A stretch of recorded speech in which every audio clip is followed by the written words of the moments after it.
Hello. Hello. It's Friday. We're live. We are live. It's Friday. We are live. We are live. It's Friday. How are you doing?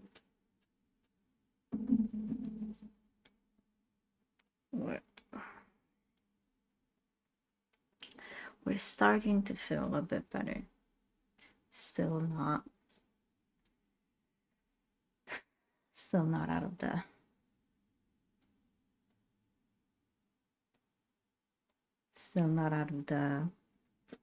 what's it called? Still not out of the danger zone. It's really awful to be in a state of like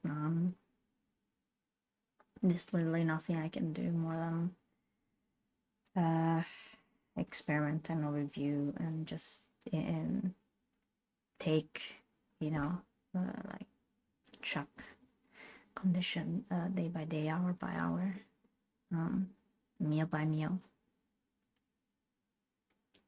I'm glad about it. Gladiator Anjana is flat on my arm hair pillow, basically. What I've learned is that I'm a great pillow, and I also have spa hands. So I get really good massages, and I don't know. Are there people who do pet massages? I know there are people who do what's it called, chiropractor. They do like chiropractor adjustments on animals. It's very interesting to see horses receive adjustments, but also some dogs. Cats are usually, what did you just do? So today it's our thrill and or chill themed stream. I was debating if doing it or not today because I still need to rest because now we're heading into the weekend, which I have 2 long shifts, Saturday and Sunday, to work, and I kind of need to save up or recuperate what is recuperable, recuperate some energy. Then I decided, well, let's just do a little bit more chill for now. And I'm picking back up where I left off yesterday with Agata Christie's murder on the Orient Express. We just started the investigation. We just found the body. We're interrogating, we're navigating. Biggest gameplay interest is finding the mustaches.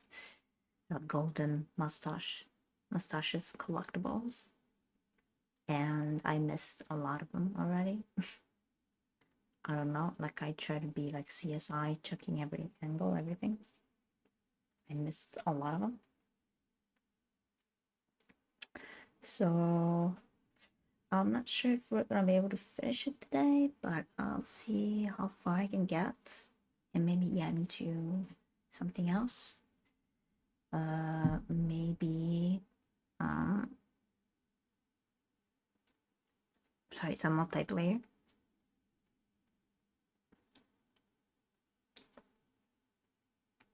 If I'm feeling good energy wise. Usually, wakes me up, wakes everybody up. I hope you're doing okay as usual.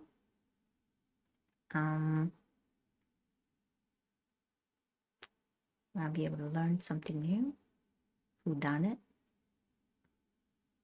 Without further ado, let's dive into it. No news on the cat situation, by the way. what remains, it's still tumbling down basically in the street. It's not a great look. And what pieces of it remain, because it's basically either been chewed up further by by the cats or something. Let's leave it at that.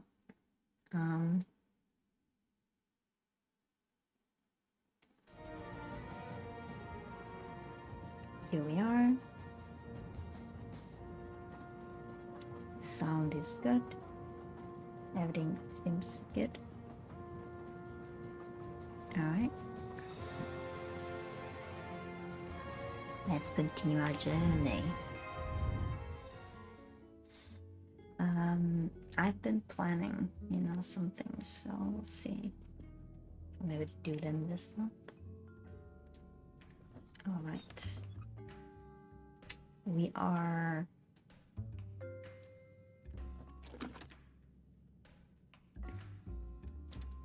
he vapes, but he could have left that last night. By the smell, I think that the jojoba oil spilled on the other bottles, leaving their labels illegible. I must find another way to find which one is Masterman's toothache remedy. The weighing scale is soaked in jojoba oil. It's unusable. Ah, this old scale will do the job.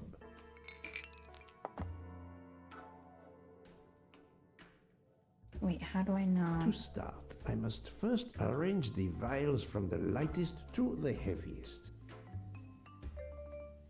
The light. So the lemon. I see. What is this read? Okay, that reads almonds. Almond is the second one. I read like a D. Is that a D or a C? Clove. Is that a P?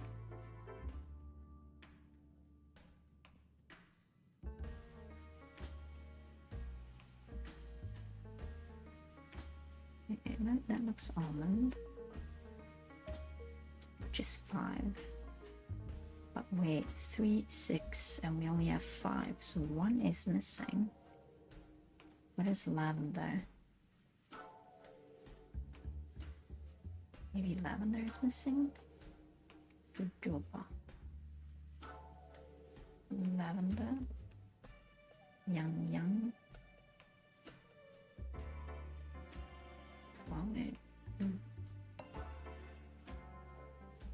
Can I zoom on the Piacellus? I don't know. Could be. So these two are drops. These are like not drops.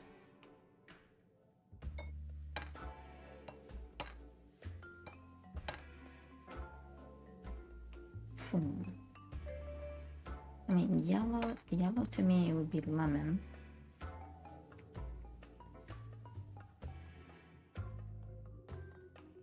Lavender. I feel like the lavender is missing.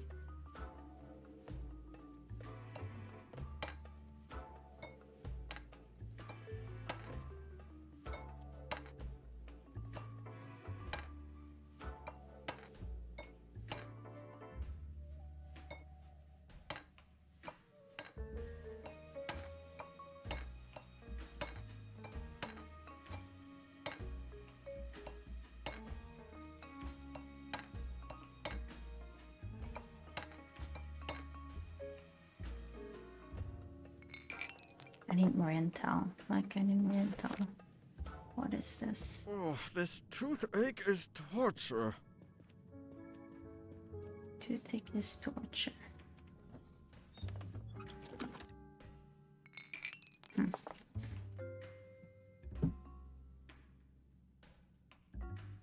It doesn't feel like we have much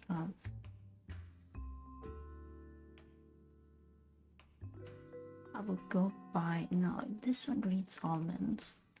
To start, I must first arrange the vials from the lightest to the heaviest.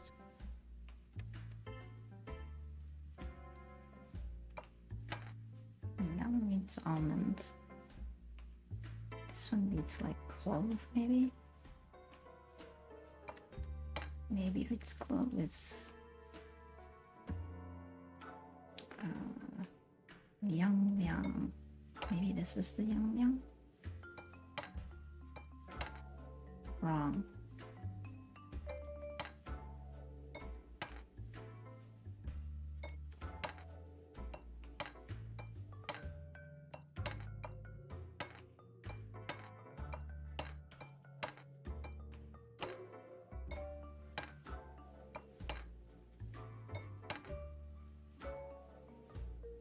Maybe something else is the Yang Yang.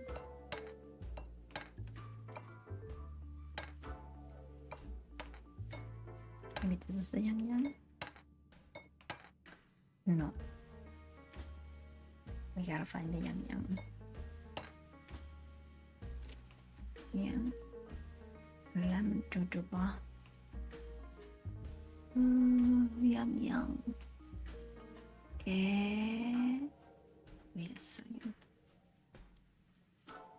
Oh. I'm sorry. So that one is heavier than this one.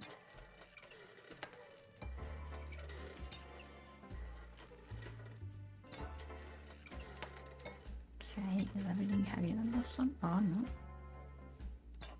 This one is light.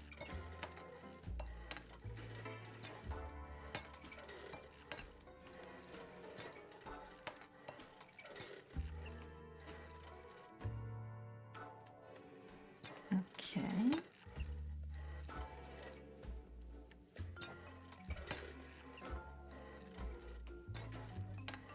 So this one is the lightest. So this one is heavier than that one, but not of this one. Now that I know the order, I think that I can easily guess which one is the clove oil. Well, if I have all of them in order, we should have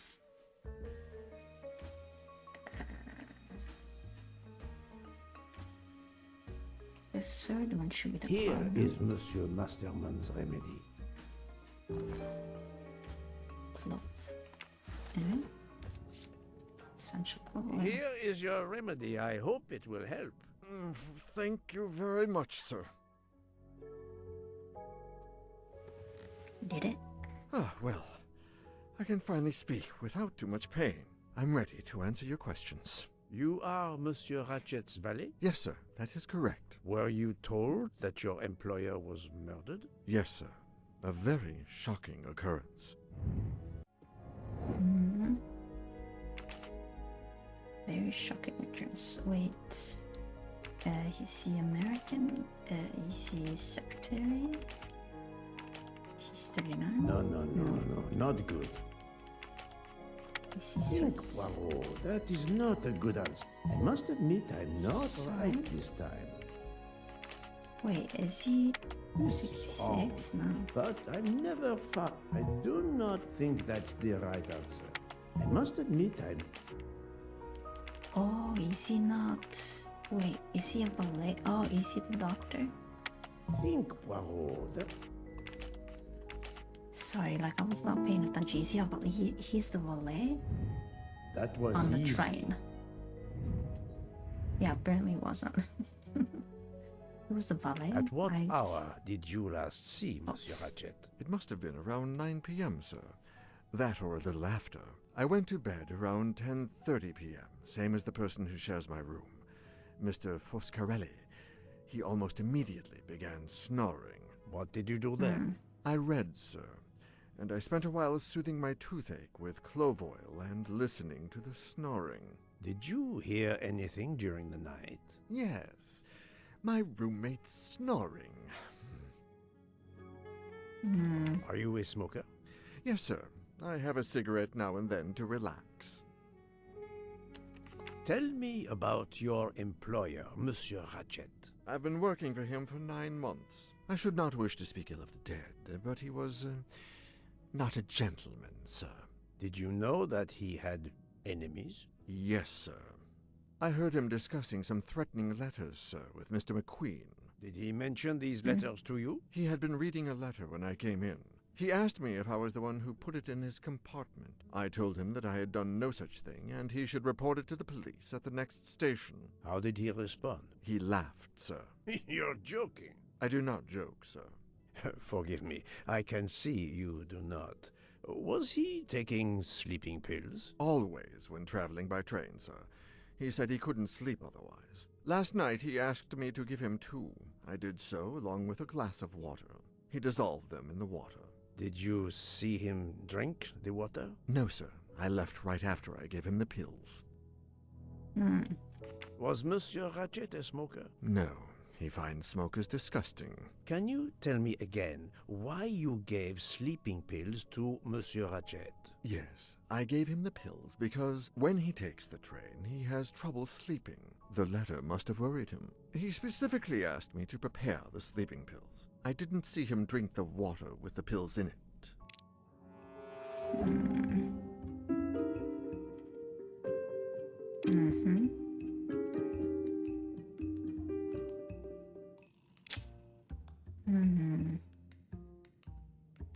But he specifically asked me to prepare the sleeping pill. I didn't see him drink the water with the pills in it, okay? The letter must have worried him. What do you mean? I have no way to prove he's lying. Today we're having a bit more trouble focusing. I don't remember. He has trouble sleeping. Monsieur, I believe you are not telling me the truth. What? How can you say that? Scream in the night. Was there a scream in the night? The agenda. How could he ask you for sleeping pills when he had a meeting written in his agenda? I am very sure he had no meeting planned for the middle of last night. Masterman is right. The meeting in his agenda was not that day. Oh, sorry. He yeah. received threatening letters. One, it seems, last night. Did you Of know course. he had a gun under his pillow? And even asked for my help to watch over him? I find it strange that he asked you for sleeping pills when he was afraid for his life and prepared to defend himself. I'm sure I don't know. Maybe to calm his nerves, maybe out of habit. It makes no sense. Wait, please. Isn't it possible that Mr. Ratchet asked me to prepare the pills, but didn't plan to drink them for some reason? It is possible. But I am a student of character, monsieur, and the Monsieur Ratchet you describe is not the man I met. If you'll excuse me, my toothache is getting worse again. I'm afraid this time you must prepare your own clove oil. So he's lying. Why would he be lying?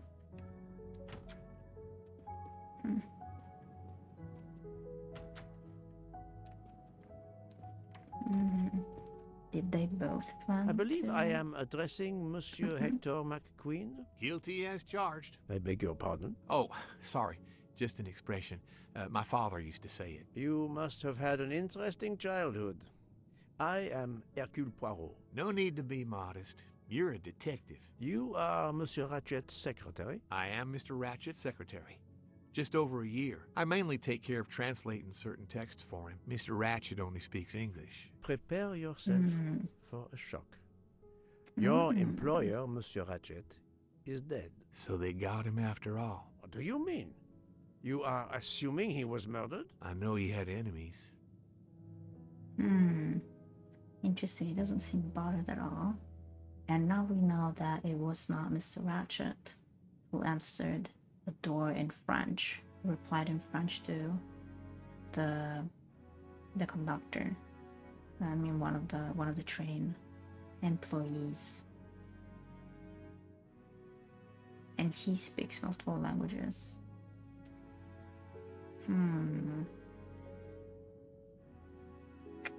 Alright.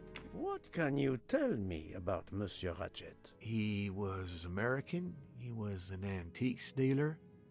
I don't know much more. Mr. Ratchet never talked about himself or his life, but I think Ratchet wasn't his real name, and he left the United States to run away from something or someone. Yes? He started getting letters, threatening letters. Do you still have them? I have one. Did you know that Monsieur Ratchet had asked for my help? Asked you? No, I didn't know. He knew he was in danger. When did you last see him? Last night around 10 o'clock, I should say. Did you like your employer, Monsieur McQueen? No, I did not. He was, I'm sure, a cruel and dangerous man. Can you tell me your movements last night? I went back to my compartment. I read a little. In Belgrade, I went out onto the platform to smoke, but it was cold. I quickly went back in. I then went to Mr. Ratchet's compartment to take some dictation for him. I left around 10 o'clock. I saw Captain Arbuthnot. We ended up chatting in my compartment. Then we went out on the platform to quickly stretch our legs at Vinkovsky. He left around 2 o'clock. Thank you. I will need to check Monsieur McQueen's story with Captain Arbuthnot. Can we trust the British? Can we trust his statement? I found a diary in Monsieur Ratchet's safe. Did you know about it? I kept a business appointment book, but I know he had a personal diary as well.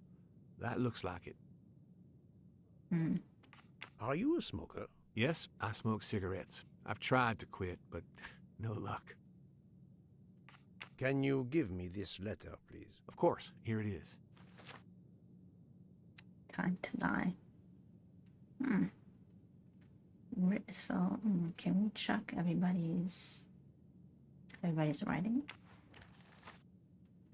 Was Monsieur Ratchet a smoker? No, he hated the smell of smoke. Yeah, both of them smoke. Like both. The valet and the secretary. Interesting. Okay.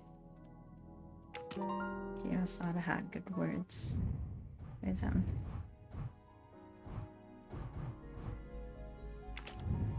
Ratchet talks to Mr. Select 2 elements of interests.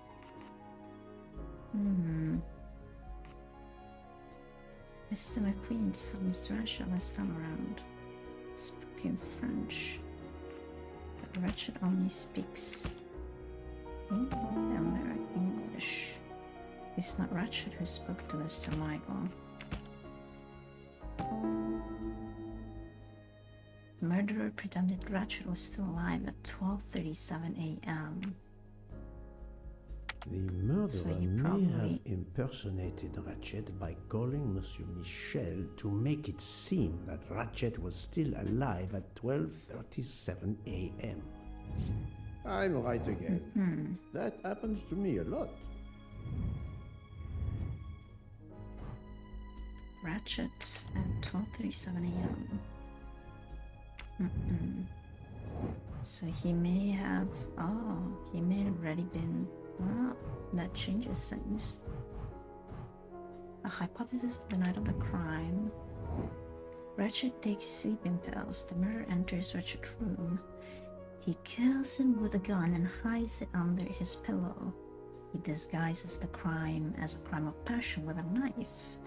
He waits for Mr. Michaels to take a break to leave the room. Ratchet takes sleeping pills. The murderer enters Ratchet's room. He stabs him with a knife. He calls Mr. Michael to make believe that Ratchet is alive. He opens the window to escape, but the train is stuck in the snow. He waits for Mr. Michael to take a break to leave the room. Ratchet takes sleeping pills. The murderer enters Ratchet's room. He stabs him with a knife. But then he opens the window and flees. Well, this... Et voilà. So if the train would have been moving,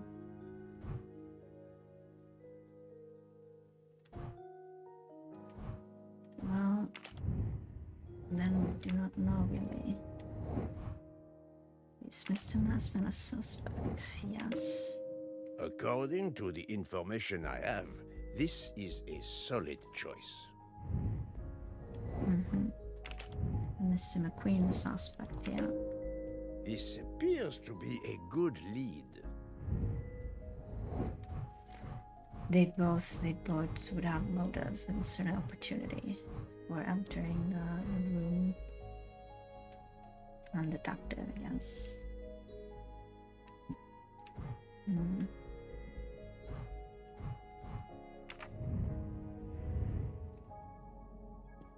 Okay, I gotta report it.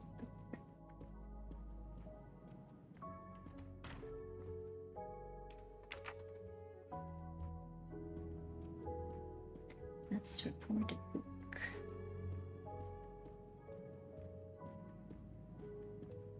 Where is book? Oh, he should be over here. No?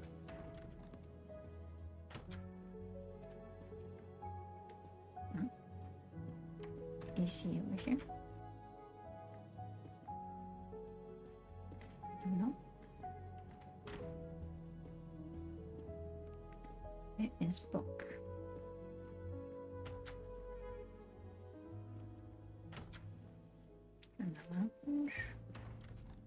I'm curious about this. Yeah.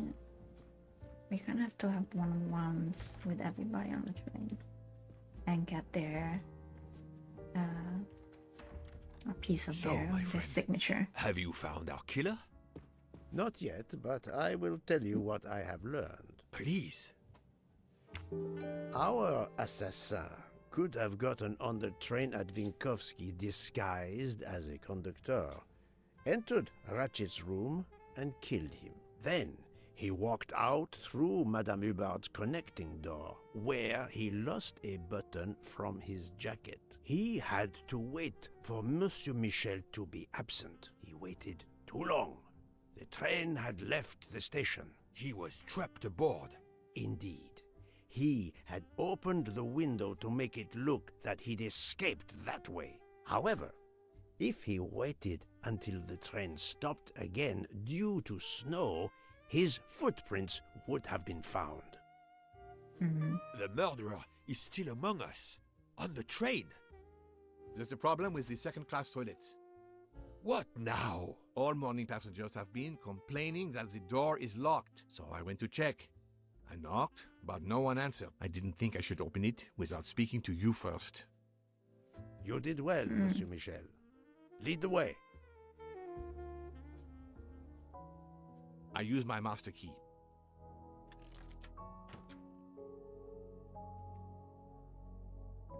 But who is she? Is she alive? She is breathing. Then if she's dead, isn't she our murderer? That, my friend, is what we must find out. The lady was observing them.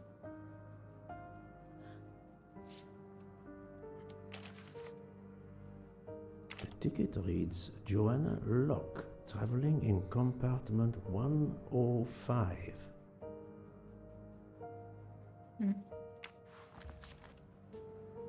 Miss, can you hear me?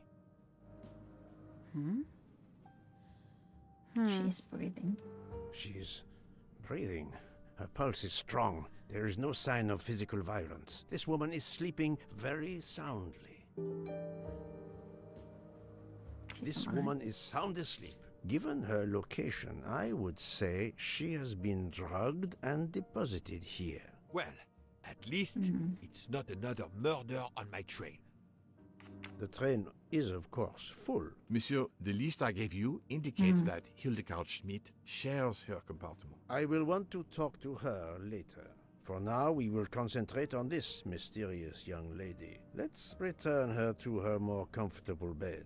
Good idea. Pierre, locate this woman's room and fetch the doctor. Yes, sir. I'm gonna take a guess. She could have a daughter that could be his. he may have forced himself on her, and she snuck out on the train to confront him about it, and that's where the thing got thing in the garbage. And it says Daisy. Maybe she was following them, so I will question her when she wakes up. Please, let me know what you learn.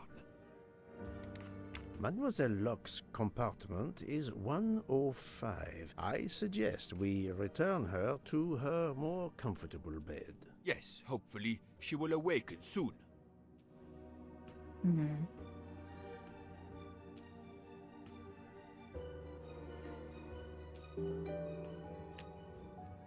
Investigate. Should I investigate the room?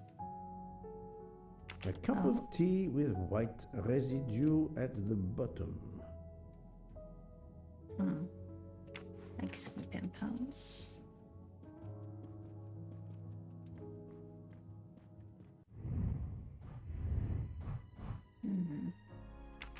Need to know more about this person.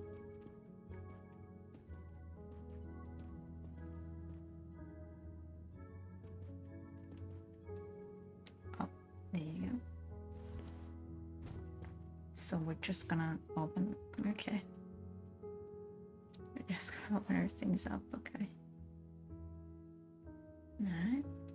Oh, she has a conductor shirt. A briefcase and a wagon-lit conductor's jacket. And the button is missing. Right. Yeah, she could have knocked on the door to, to get a meeting with him, right? What about this? She has a 5-code combination. A 5-code combination. Do we have any information about her? 5-code combination.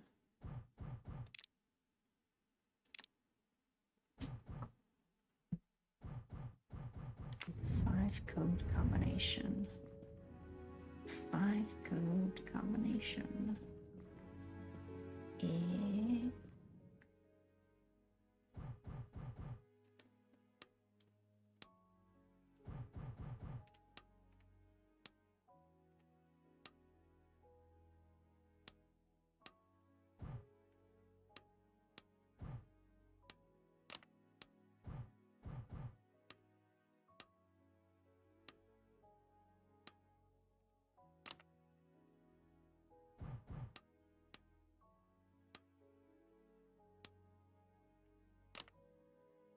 Poirot, I'm disappointed in you. I was certain you would have it by now. No, that's mine. I never remember my passwords, so I make them easy ones. So, Poirot, any luck so far? If you need a break, I can ask Jean to make you some coffee. Have you tried 1, 2, 3, 4? Have you tried 0000? But of course you know what you're doing. It is booby-trapped, is it? Poirot, what if the briefcase is booby-trapped? We really need to find the combination. Okay. You want me to talk to you, okay? Silent like a mouse, please. I'm sorry. You're right.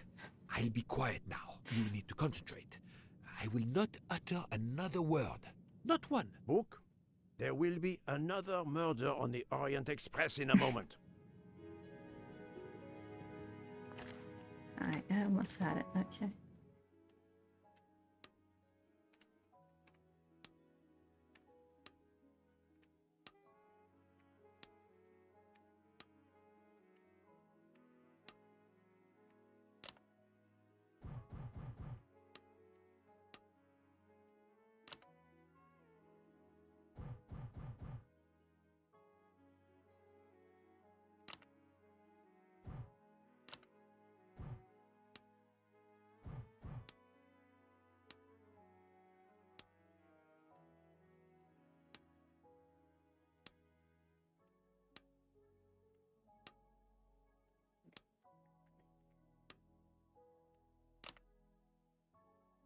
Oh.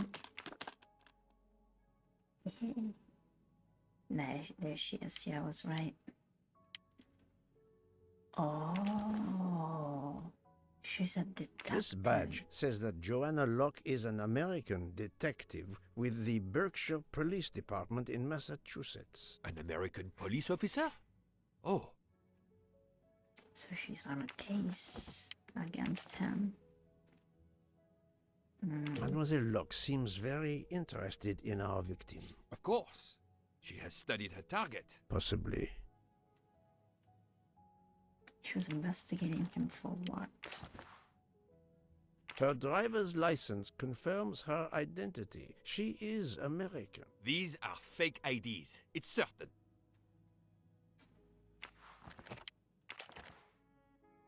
She has She a gun. Come, Poirot. Criminals are often known to carry one. Ratchet was stabbed, not shot.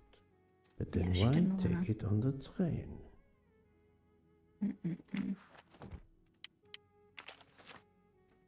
The stuffed animal is the same as in the photo found at the crime scene. What a coincidence. Mademoiselle Locke appears to have been investigating Monsieur Ratchet. Look, she's waking up. Actually Thanks kinda to feel that we you, just- I would not be surprised if our murder victim were also waking up. What?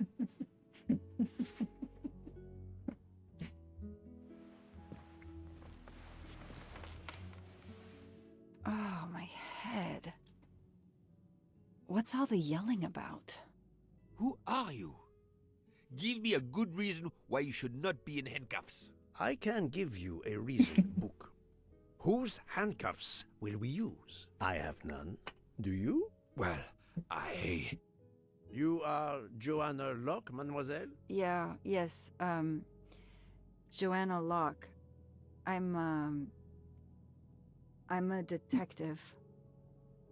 Berkshire, Massachusetts Police. I have found your credentials, mademoiselle. And I know who you are, Mr. Poirot. Then, if the introductions are complete, perhaps the explanations may begin. I'll try. It's simple, really. I'm on the trail of a murderer. Murder. I had just been promoted to detective after 5 years on patrol. It was my first time on a major case. It had been a month since Daisy Armstrong was kidnapped. The Armstrongs were desperate for some sign of hope. I was there only for paperwork, to fill in some blanks. There's the Armstrong kidnapping.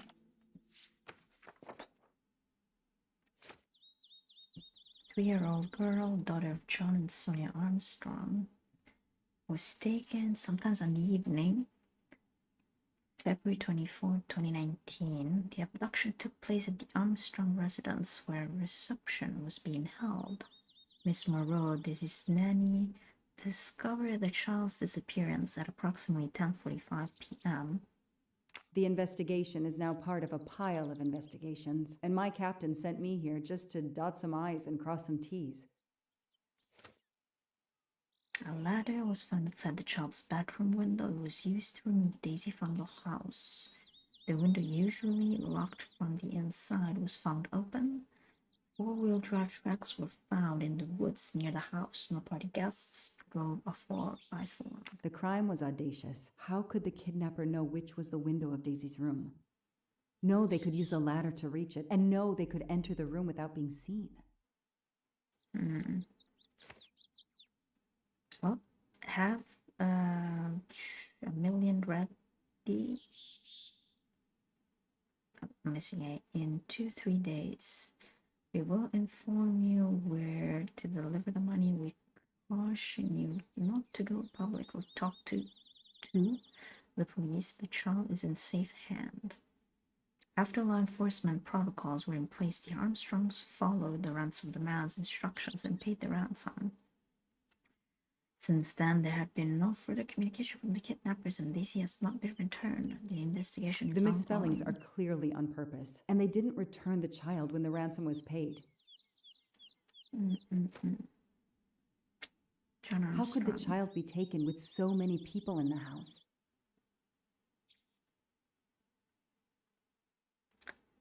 Oh, so him and Mary are on the train.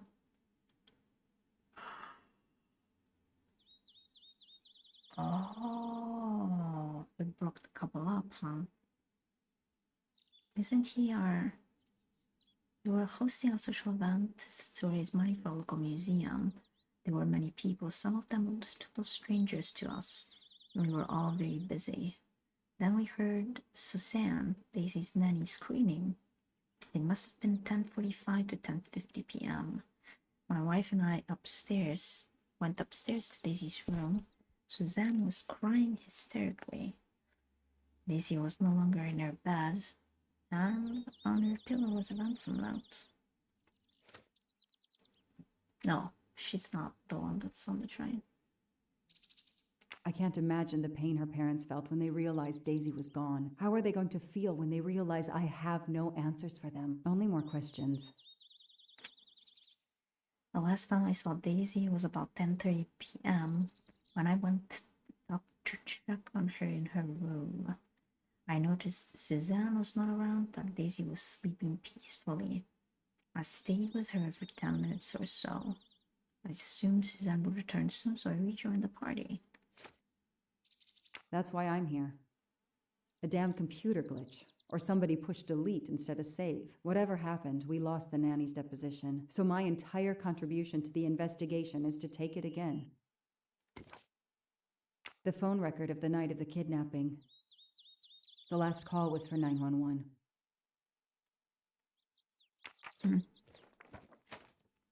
Okay.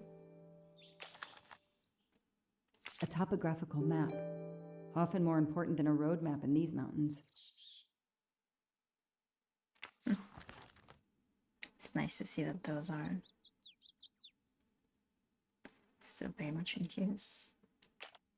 I haven't seen one of those in a long time. Wait, there's more?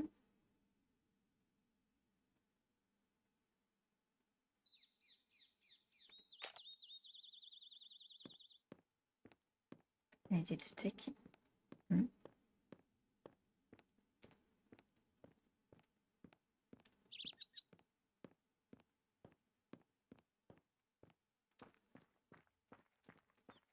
Sorry, I'm looking for mustaches. I wouldn't think that they were here, but maybe. Maybe there has well, this is a really cool property. It reminds me of Heavy Rain. It's really cool. It's really cool property. Modern, niche, but very well curated. Oh no, it's not him. Good evening. Colonel Armstrong? Yes. You're the detective they phoned about. Joanna Locke. I don't remember you. I'm newly assigned to the case. It's about time more detectives were involved. My wife, Sonia, she hasn't been herself. Every day is a waking nightmare for us. Tell me you've uncovered something new. I'm here to speak to your daughter's nanny. There was a computer problem. Her earlier statement has been lost. Oh, I see. We had hoped. Well, do as you wish. I won't be far if you need me. Somehow, the British retiree that's on our train. Somehow he probably knows about all this, doesn't he? Their fairy tale became a nightmare. How are you doing? Are you holding up? You know, in the military, you're supposed to have the stiffest of upper lips. The Desert War taught me that soon enough. But this, it's difficult. Damned difficult. Harder on my good lady, of course. Do you know where I can find Miss Moreau? Her room is upstairs across the hall from Daisy's. She seldom leaves it. I won't be long. Take whatever time you need.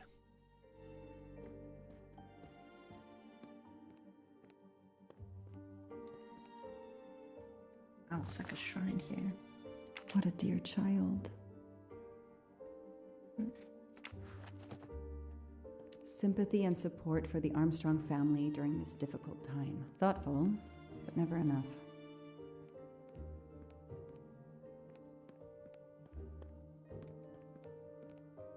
Uh-huh. A gold mustache. Thank you very much. She knows about the golden mustache.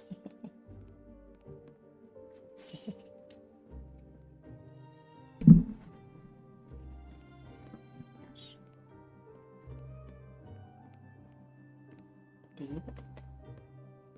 You know about the golden mustaches. Oh dear. Okay. Let's see. That's where she is at. That's where she is at. Let's check The on her world through the eyes first. of a child seems so sweet. A toy castle. When I was a kid, I had a police station and a tiny squad car with a siren that really worked. Uh-huh. I've earned a Siren gold stash. mustache. Normally. Mrs. Armstrong, my name is Joanna Locke. I'm a detective investigating the kidnapping of your daughter. May I talk to you? When is your Not baby for the due? covers. Mrs. Armstrong? Sonia?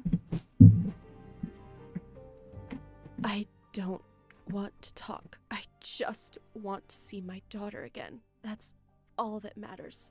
The poor woman.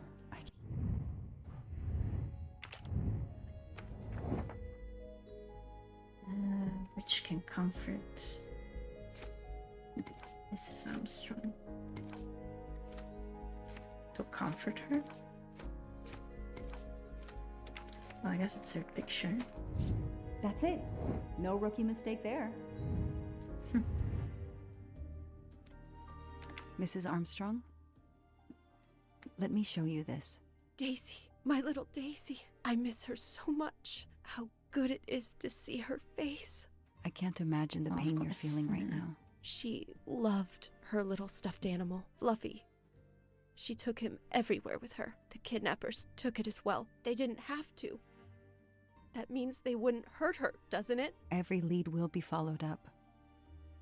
You have my word on that. Thank you. I shouldn't lose hope.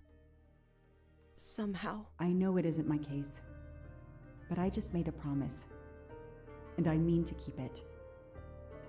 Do you know where I can find Miss Moreau? She's in her room. Last door on the left. May I come back?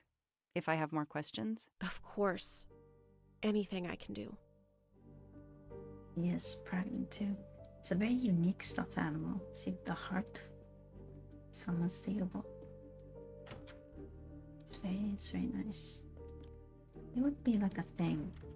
You know, I don't know if somebody's doing it. Of course on Etsy. There's probably people like having unique every stuffed animal is a unique. Give them like a unique thing. A toy unique train. trait.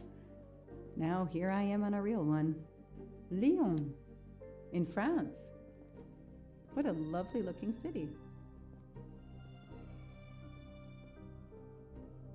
And there's the mustache. Hello, are you Suzanne Moreau, Daisy's nanny? Yes?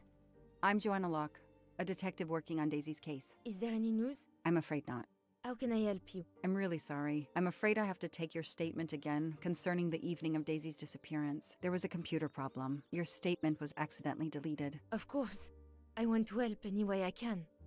Well, wouldn't you have like a written signed copy of like a statement? Or they just took it digitally? When you have like when you give a statement, the detective or whoever is taking the statement just signs. Tell me about you that sign the night in your statement that own you made? words. The Armstrongs had a party to raise money for a museum, I think. Mrs. Armstrong is on their Isn't board. that what I it was in was? charge of Daisy. I stayed with the little one all evening, playing with her and reading books to her. She couldn't sleep with all the noise and the comings and goings. When did you notice Daisy was missing? I was only gone 5 minutes to phone my mother. She's in the hospital. When I returned, Daisy wasn't in her bed. I thought she might have gone to look at the party, but then I saw the handsome note on her pillow. I screamed and screamed. I couldn't stop. Did you notice anything unusual before that? I was with Daisy all evening. Finally, she fell asleep. I didn't see anyone else or notice anything in particular.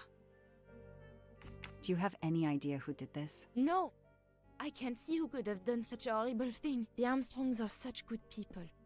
Like my own family. Thank you for giving me your statement again. I'll get back to you if I have any questions. I won't be far. Okay, I have Suzanne's What statement, is... but her answers need some checking. What is Mr. Ratchet's line of work? What is a businessman into? Wait. Can I check the profiles of people? Who was... Right.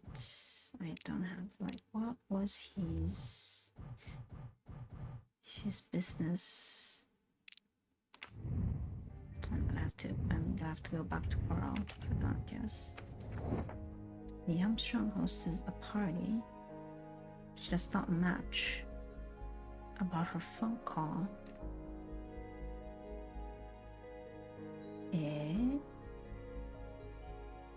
I noticed Sue This wasn't around. information does not correspond to what Suzanne told me. Suzanne said she left Daisy alone for 5 minutes, but Mrs. Armstrong says she stayed with Daisy for a while and Suzanne did not return.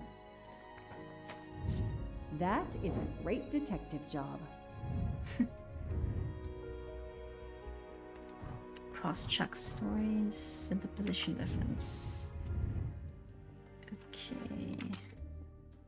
Gonna come back to you. She's saying she stayed with her.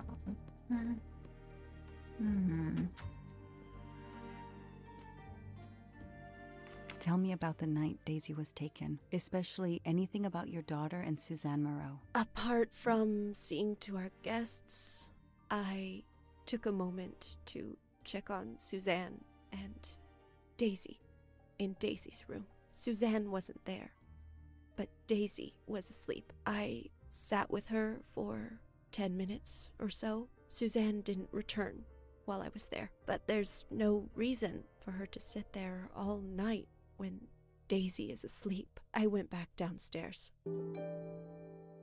Okay, the stories Sonia and Suzanne tell don't match. I should recheck my file and track Suzanne's movements.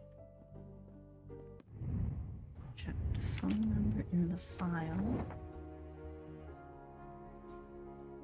What Mrs. Moreau said in her testimony about her phone call.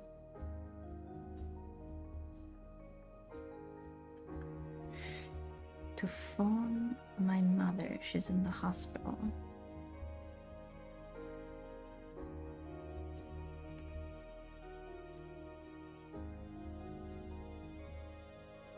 It was only on 5 minutes, well, it was more like half an hour. That is not exactly what Suzanne told me earlier. Suzanne was on the phone more than 5 minutes. The detective gets it right. Well, I guess, it's more like not remembering like the time frame. You know what I mean? It's more like not remembering it. Okay, so then we go chop.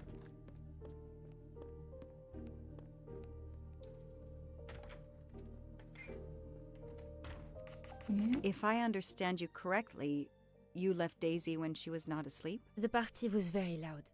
Daisy was too wound up to sleep. I read her a Motley Mule detective story to try and put her to sleep. Daisy finally fell asleep. Right before Motley Mule solved his case in the book I was reading her. I had to make a quick phone call. No more than 5 minutes.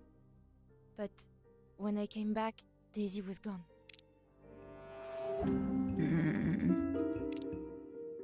It was not 5 minutes. Are you sure you were only gone for 5 minutes? 5, 6, what does it matter? It was very quick. Half an hour? You say you were only away 5 or 6 minutes, but Mrs. Armstrong says she was alone there more like 10 minutes. And the phone record shows that you stayed on the call for more than 30 minutes, way longer than you said. My mother is extremely ill. It's difficult for me. I may have lost track of time. When I came back, Daisy had disappeared. It must have been a coincidence. You have to be precise, Suzanne. A little girl's life is at stake. Why are you doing this? I didn't do anything wrong. I would never hurt Daisy. I need to check Suzanne's story. She's panicking. Why now? What is she afraid of?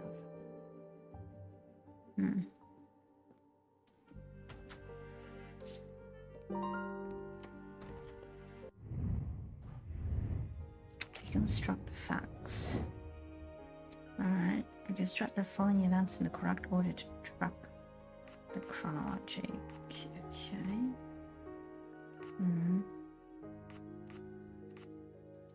The kidnapper enters through the front door.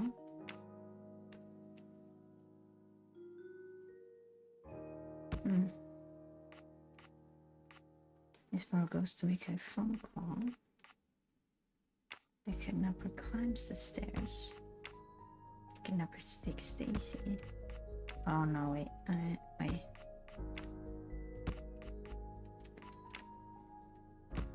The kidnapper places a ladder under the bedrooms. She goes over, he enters, and then he goes. Huh. Hey, I'm a pretty good detective after all. So maybe that phone The call kidnapper was... places a ladder under the window to Daisy's room. Then he joins the party. Just one guest in the crowd. He somehow knows when Suzanne leaves the room, then sneaks upstairs. He opens Daisy's window, carries her down the ladder, and vanishes. That means that maybe somebody paid her. Call Mrs. Muir mother to check her alibi.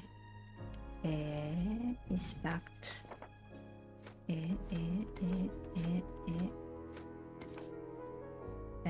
2140. 2140.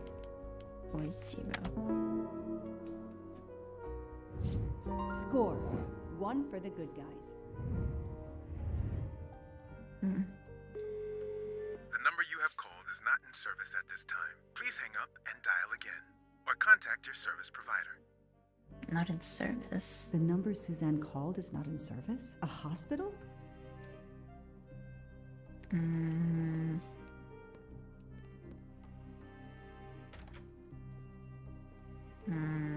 I should see if the Armstrongs can confirm what Suzanne told me.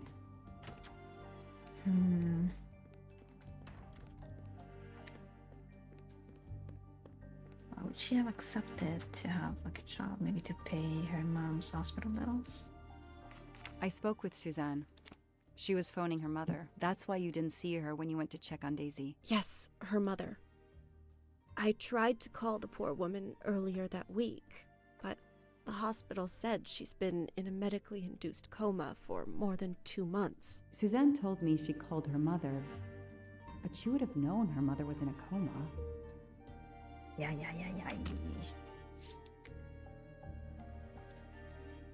Oh.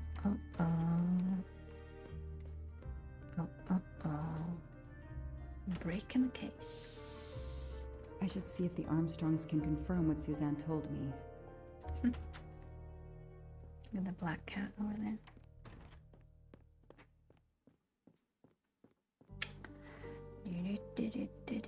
Mr. Armstrong. Did you see Miss Moreau during the party? I remember seeing her at some point, but otherwise, no. I was too busy with my guests. Wear the smile, shake the proffered hand. Ms. Moreau told me she called her mother. Well, why not? I believe they are very close, and the poor woman is not well. She needs some experimental treatment that isn't available yet in France. She would need a I lot won't of be money, long. huh? Take whatever time you need.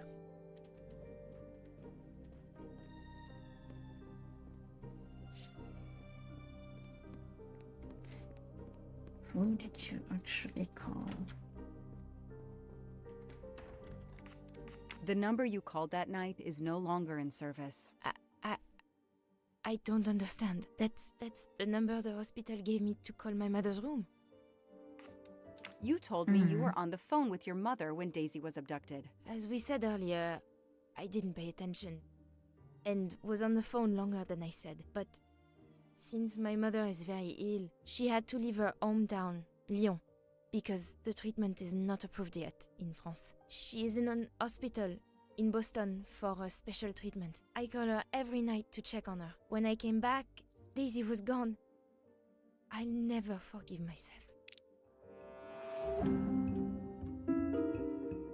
Mm-hmm.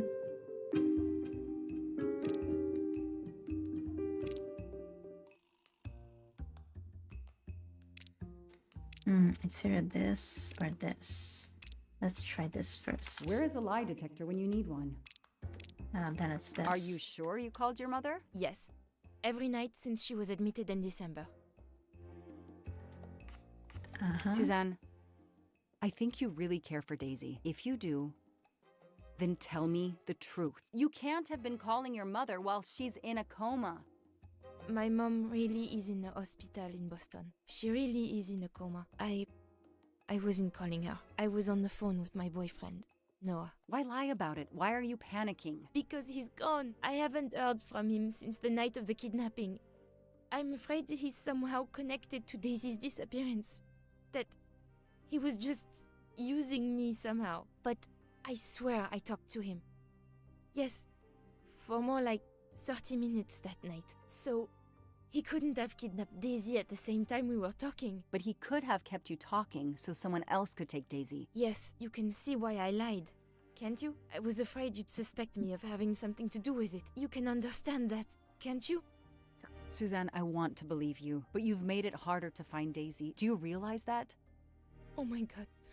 What have I done? What's most important is not what you've done, but what you do now. Go.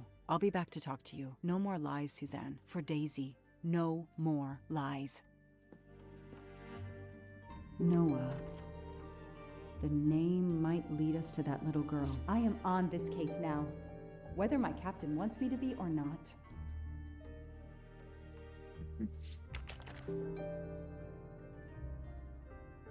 Learn more about Mrs. Moreau's boyfriend. Cuisine. French to English.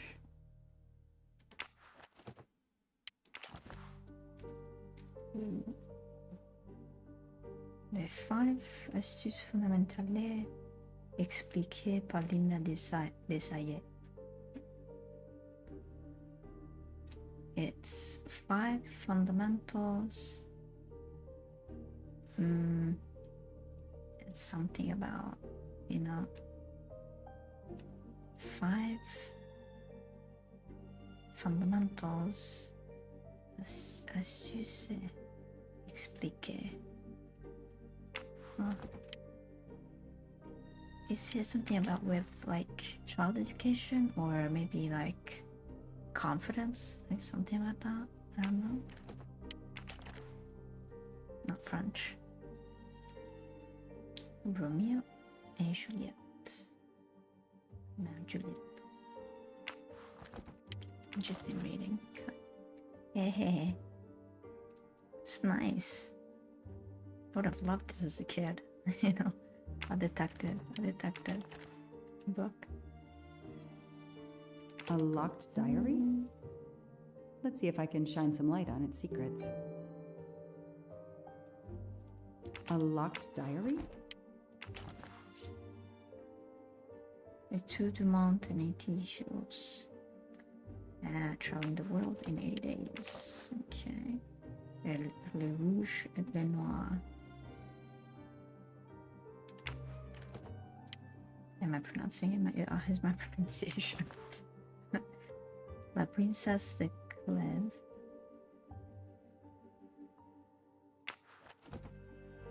Alright. Is there a key somewhere? A card from the florist. It's signed N.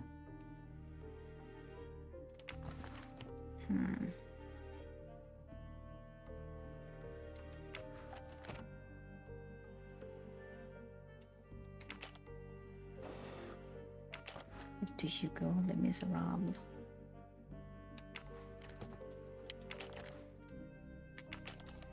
What's in the glass case? Oh, big surprise. Glasses.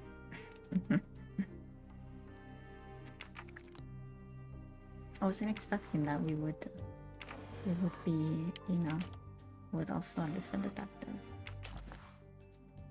I expect Suzanne must have gone through a lot of tissues these past weeks. Harry. An Eiffel Tower keychain, but no key. Really? Small jewelry box. By the size, I'm guessing earrings. Oh. Why put a key in a jewelry box?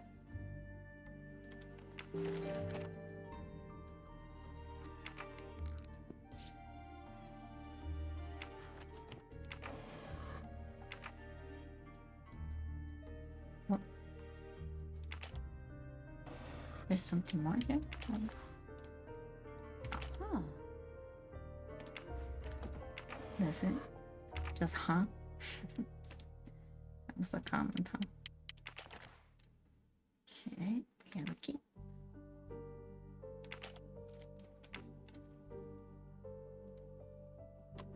That doesn't work. It doesn't work. That doesn't work.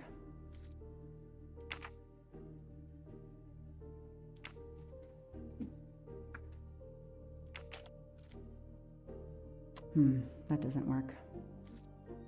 Okay, wait.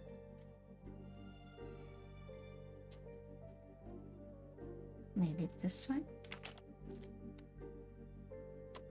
That doesn't work.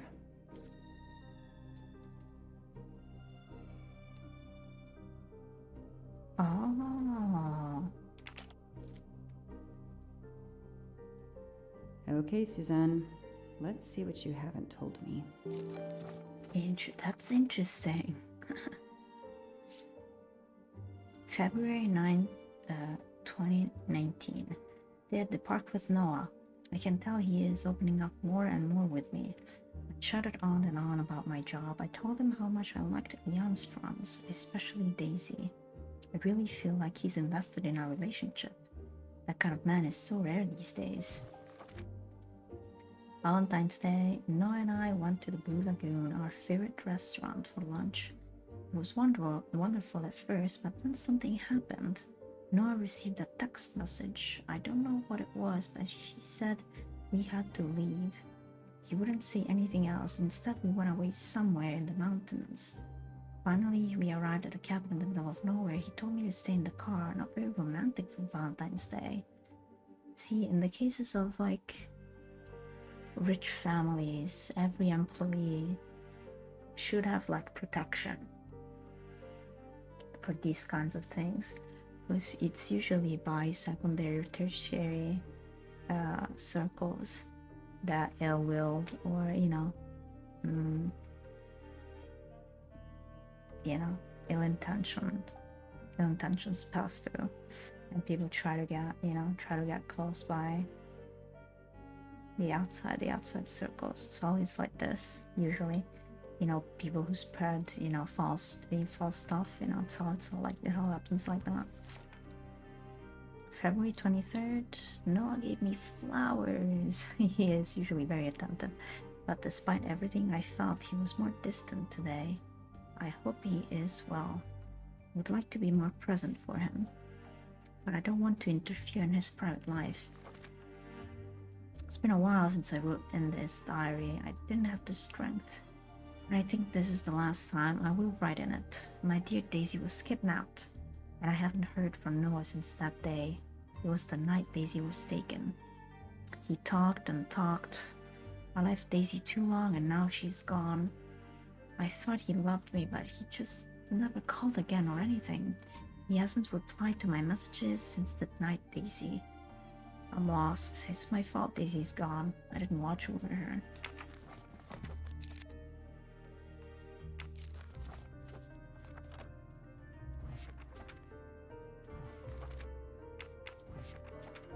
I can see why Suzanne didn't tell me everything about this, Noah. It's clear when he disappeared that she realized something was very wrong.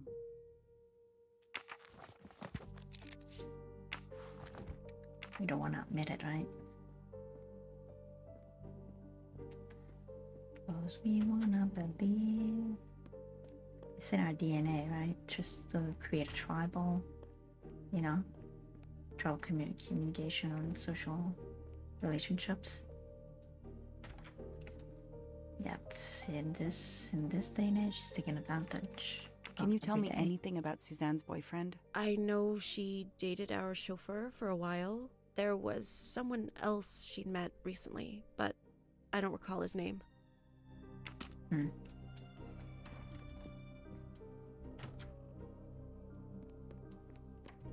the right trail, detective. Maybe. What you, Mr. Armstrong? Know anything about Miss Moreau's boyfriend? Her boyfriend? I know she went out with someone for a while there. More recently, I saw a man in a 4x4 who would pick her up on her nights off. He never got out of his car, just waited for her. She did seem to spend more time than usual on the phone these past few weeks, but she worked hard. We weren't going to begrudge her what free time she had. Since the abduction, she keeps pretty much to herself. I won't be long. Take whatever time you need. A 4x4. She went out with someone for a while. There she is.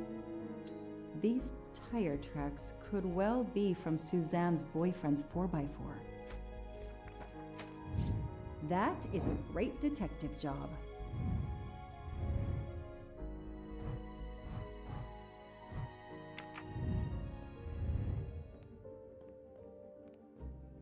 I imagine these flowers must have been beautiful. Who gave them to you? The gardener. They're getting pretty wilted, but I hate to throw them away. Tell me about your boyfriend. Have you been together long? My boyfriend? Why? He doesn't have anything to do with this. Please, Suzanne, the sooner you answer my question, the sooner we'll be done. His name is Noah Garrity. I met him at a Lunar New Year party in Great Barrington. He is a kind and caring person, although, well, I miss him. He had to go away on business. He should be back. That's a whole different outlook that she had before. Tread marks of a four-wheel drive vehicle were found outside the garden on the night of the kidnapping. Noah drives one, doesn't he? Where is he, Suzanne? If you know anything more about him, you have to tell me. I know what you're thinking, but it's impossible. He was very nice to me. He never did anything to make me suspicious. We went out to eat, to the movies. Just like a normal couple. He's not the only man in the Berkshires who drives that kind of car.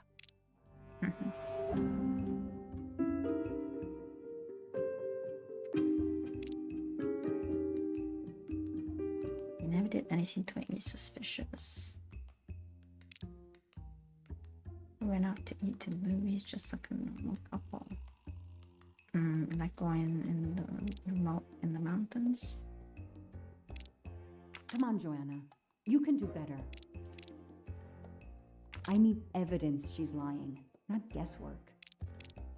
Sorry, she never did You anything really to didn't make me notice suspicious, anything strange about Noah until he vanished? He could get moody at times, as if he had a lot on his mind. In your diary, you say that Noah took you to a cabin in the mountains on Valentine's Day. You read my diary? I'm sorry, but we have to find Daisy. We both want that. So yes, I looked in your diary. You should have given it to her. You're right. He took me to a cabin in Information. the woods. I waited for him in the car. He came out after a few minutes. He was very sweet and apologetic, very nosy, but though. he never explained. We went back to the A bit too restaurant much, for and dessert. just Did you ever go back to the cabin with him? No, never. So what made Noah drive all the way to a cabin in the middle of nowhere? He left her in the car. Why was he there? This is important. I know it is. I can use Suzanne's directions to the cabin and compare them to the map of the area I have in my car. the location to the cabin. Maybe. Oh, I mean, no.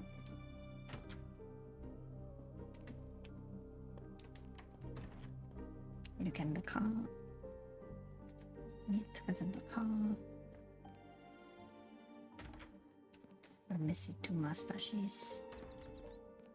Anybody see mustaches? Man, they hit them pretty well. Spicy mustaches. Mustaches. No. No mustaches.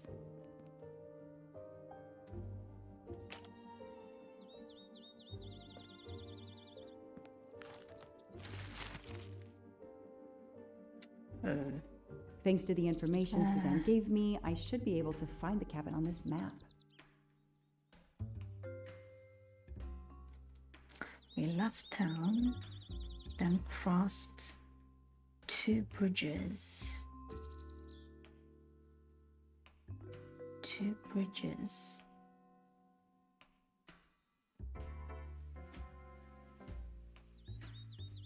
Two bridges. This could be, okay, 2 bridges. And some thick woods. Cornfield on the left. Cornfield on the left.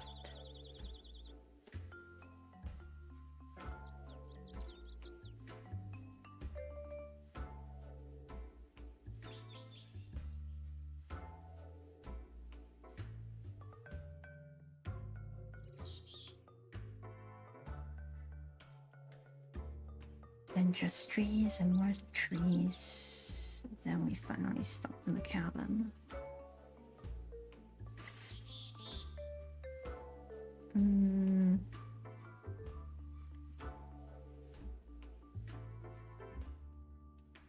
I've got it. The cabin has to be here. I have to find that cabin. I hope I'm not too late.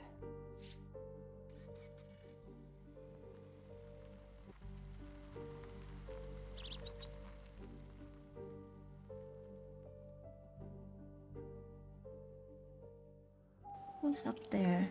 What was up there watching us?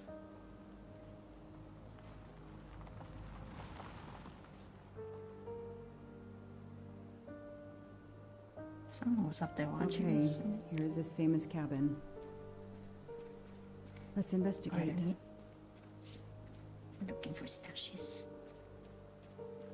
Let's do a perimeter check. Stashes. That barrel is sturdy enough. I could climb on it.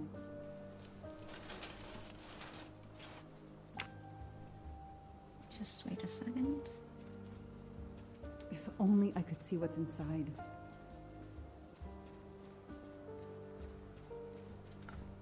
Oh. I saw something. Oh. Shiny facial hair. The good news is that it's gold. Should we take this as a weapon? No?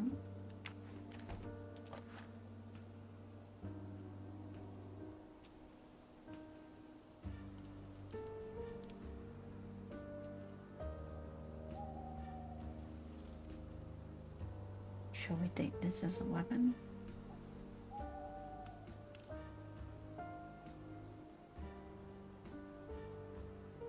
No?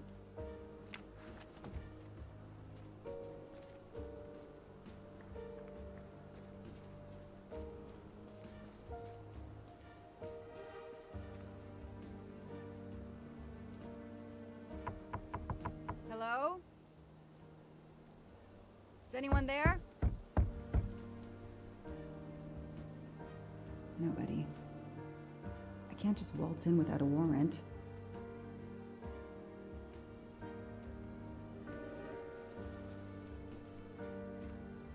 Noah brought Suzanne to this dump on Valentine's Day?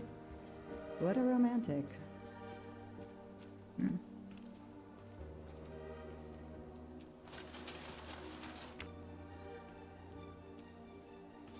Oh, there's a stuffed animal. Whoa, whoa, whoa.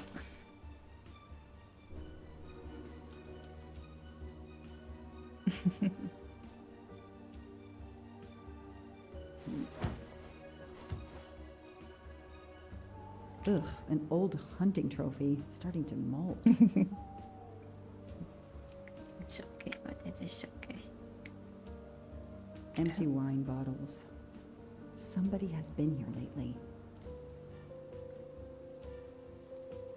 Empty bottles. It's There Daisy's it plush is. toy. If Fluffy is here, the kidnapper has been here. I have to get inside this cabin.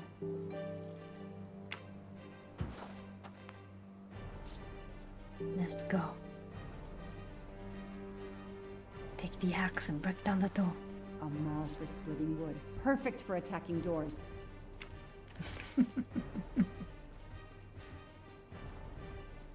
Let's go. Let's go find the stashy.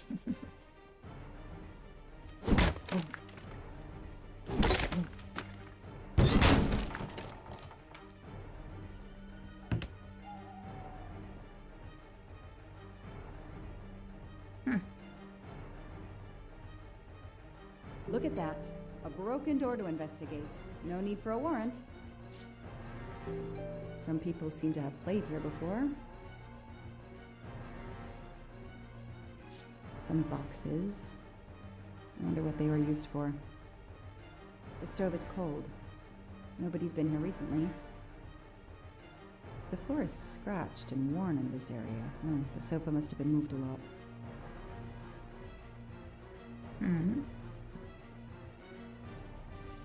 A lot of tools. I guess somebody noticed the cabin was about to fall down. That's a woman's hairbrush. Did Suzanne actually come in here after all?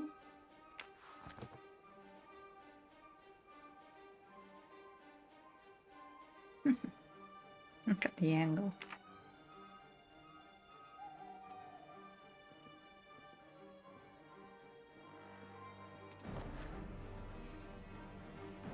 This bottle comes from the Blue Lagoon.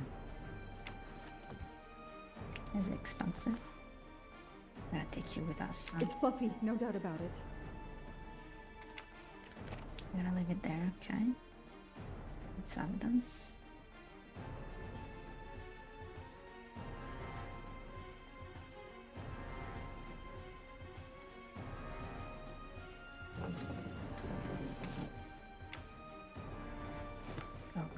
Go. Trapdoor. Alright. Go. Why is she alone though? Why doesn't she have backup? Damn, it's booby-trapped. If I move, it could go off, and that countdown tells me it wants to go off anyway.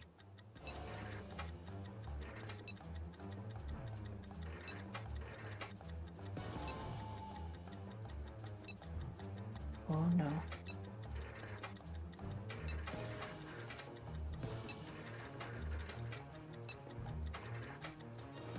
Oh no.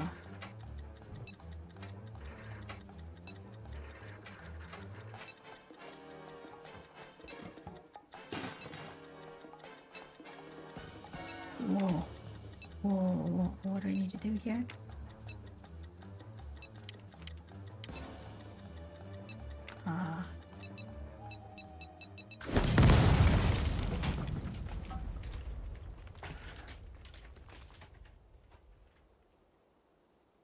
Since I'm telling this story to you, Mr. Poirot, you should be able to deduce I didn't blow myself up. Let's see if I can remember how I defused the bomb.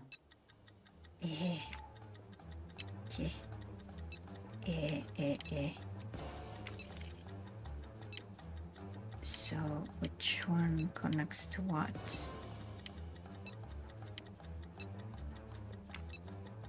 No. Fine. Wait. I'm not a bomb diffuser. Since I'm telling this story to you, Mr. Poirot, you should be able to deduce I didn't blow myself up. Let's see if I can remember how I defused the bomb.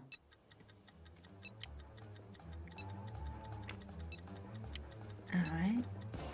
So we need to find something that connects the...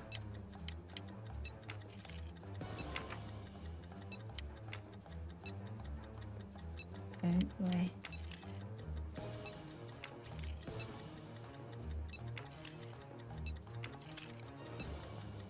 Oh, okay. Wait. Okay. Wait.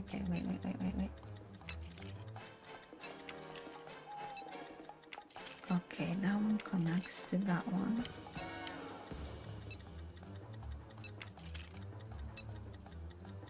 and then that one connects to the upper. Okay, so what does it mean? I'm not taking these two out. Oh, okay, yeah. Okay, so wait, I can diffuse that one. No.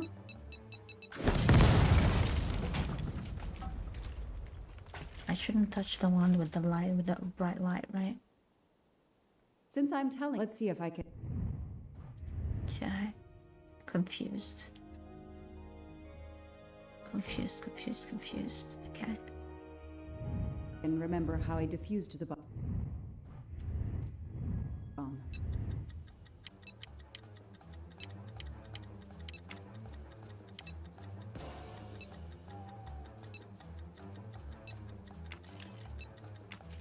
So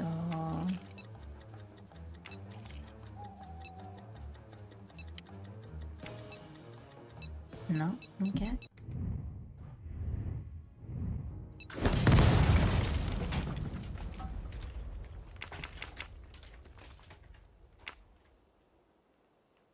Since I'm telling this story to you, Mr. Poirot, you should be able to deduce I didn't blow myself up. Let's see if I can remember how I diffused the bomb. I love it. Okay. Can I first see this other one?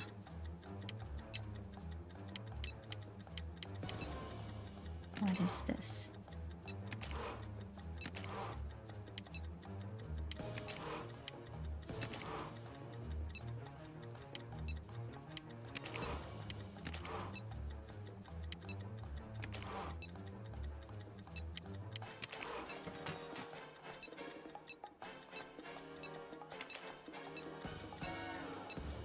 So now I can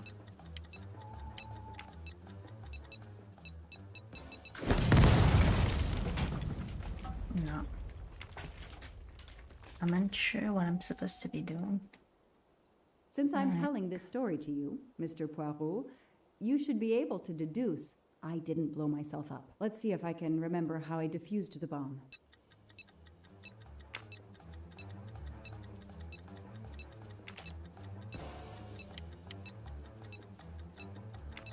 I'm not sure how this works, right? I should not touch the lighted one, right?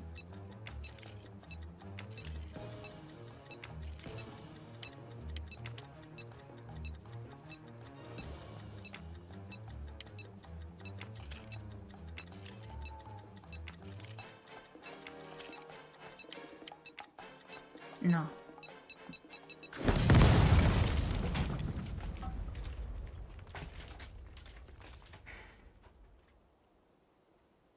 Since I'm telling, let's see if I can.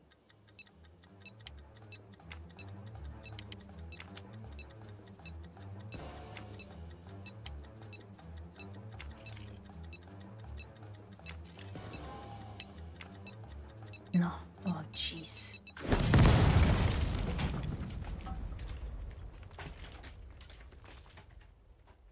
I don't know. Since I'm telling this story, let's see. I was right with this one. Got the second one. So I need to cut the one with the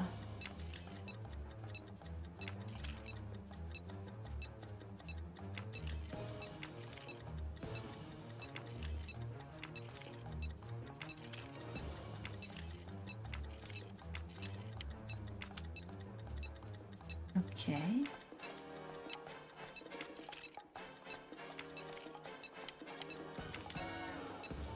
That should do it. Wow, I wonder if that's how close it was. This would have ended my investigation right here. Was These the red rods ones are then? heading towards the canisters. It must be the trigger for the explosion. I smell a strong, sweet smell. Damn. I think these are filled to the brim with diethyl ether. Incredibly flammable. It looks like the kidnappers wanted to utterly destroy this place and whoever opened this hatch. A wooden crate? I have to open it.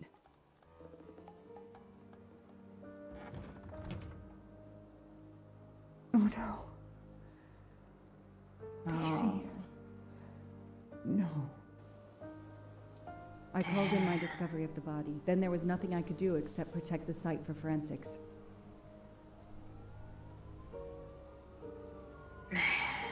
The forensics team arrived an hour later, cordoned off the cabin with crime scene tape, and went to work, looking for physical evidence, fingerprints, testing for fluids, DNA, any clues science can uncover.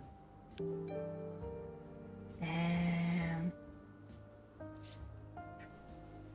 Crude and cruel, man. Oof. They removed Daisy's body. The autopsy would take place in the morning. But I had one more stop to make.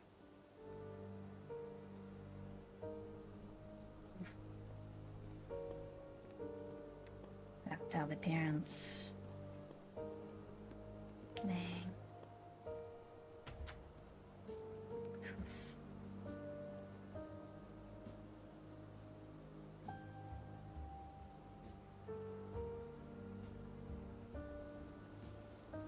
Oh no! Wasn't expecting this, and oof, sorry. Heavy stuff dealing with something like this. That night, I swore to find the monster who killed that child. And it was him? Mr. Ratchet?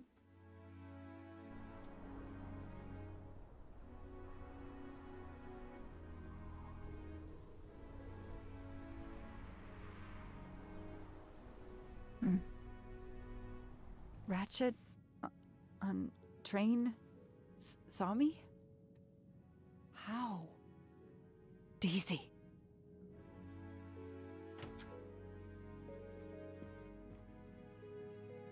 She was awake? And then she collapsed again. I take the responsibility. She was weaker than I realized. Mm-mm. Oh. Lie still while I examine you. Pupils dilated? I'm all right. You're drugged. You are far from all right. You have been heavily sedated. Your pulse is very weak. I have to finish my story. Ratchet can't escape again. Can't escape. Have no fear of that, mademoiselle. Ratchet will not escape. We must hear her story. This woman needs rest. I will let you know when she is recovered enough to continue. But I warn you, it will be some time. I understand, Doctor. Thank you. I have completed my preliminary examination of the deceased. I think that it will interest you. Indeed it will. And I have other witnesses to interrogate. Like You're all of right. them. Let's not put this poor woman in danger. There will be plenty of time for her to finish her story when she has recovered. By all means, tell me the That sounds results of fine. your examination.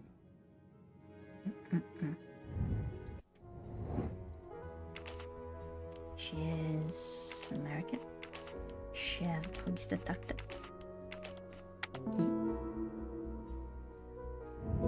My little gray cells did not let me down. Can you estimate the time of death? Rigor mortis was advanced, but not complete. I estimate the death occurred between midnight and 2 in the morning. That tallies with the witness statements I've collected so far. What is the cause of death? Multiple stab wounds to the upper torso. It's odd there are no signs of a struggle. That might indicate one of the first wounds was enough to kill him. It seems that Monsieur Ratchet had taken sleeping pills during the night. Ah, that would explain the lack of defensive wounds. Mr. McQueen not paying and Mr. attention. Masterman told me that Monsieur Ratchet didn't smoke. Can you confirm this? I can't say without a more extensive post-mortem. Mr. Can you... I can't... What can you tell me about the stab wounds? I counted 12 in all. 1 or 2 are so slight as to be practically scratches. On the other hand, at least 3 would be capable of causing death. The angle of the wounds is instructive. Most appear to have been struck by a right-handed person.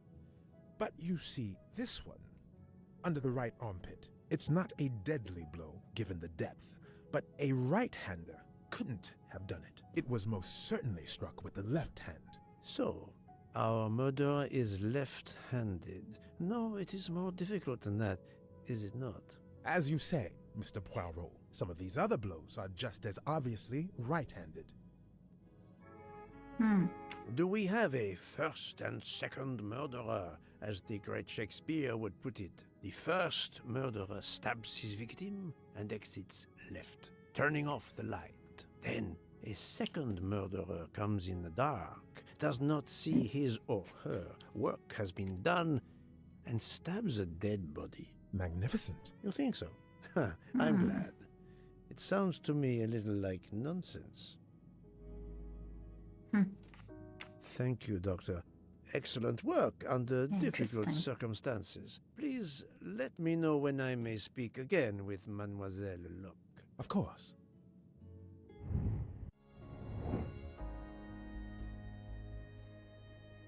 After like the taste of, what is the best find to find out who is a vape smoker? Ask Badger if they like the taste of bananas. Those I've questioned could be lying to me. I must be sure of the answer. Other passengers Even a cigarette. smoker? No, okay. Just ask them. Okay. Yes, that's certainly a good place to start. What is the best way to find out who is a vape smoker? Last book to remember who smokes a vape. Remember people I've seen smoking. Who smokes a Book vape? doesn't smoke. Even Recall if conversation about I vapes. don't Okay, remember. remember people I've seen smoking. Okay, yeah. Yes, I have personally seen some passengers smoking. I just have to remember who they were. Yeah, what is the best way to ask someone who smokes a lot if they know a vape smoker? Search suitcases for all the passengers. Well, No, I have don't no think you might. official authority. Anyone? Yeah. Yes, I suppose it's likely they will give me the list of who smokes what. I'm right again. That happens to me a lot.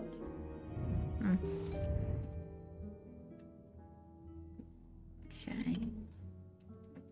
You have to figure out 12 stab wounds. Mr. Locke and Ratchet.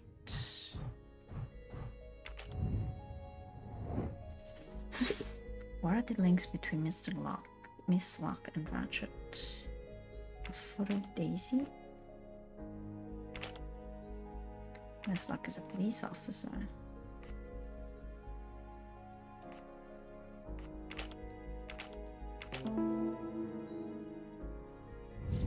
That's the right answer.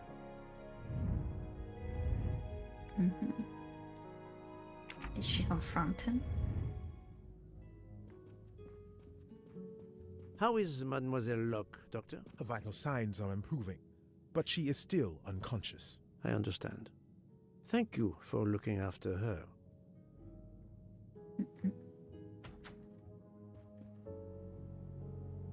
Oh. A mustache? Mustachios? No? Captain Arbuthnot, I beg your pardon, but could you answer a few questions for me? I'm grateful you found my ticket, Poirot, but now is not convenient. I certainly didn't expect such a resistance.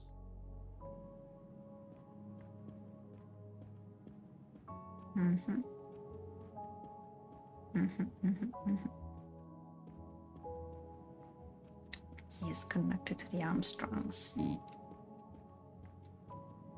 I need to be sure before accusing the captain. So certainly, maybe there's multiple people. They spent a lot of time together, so...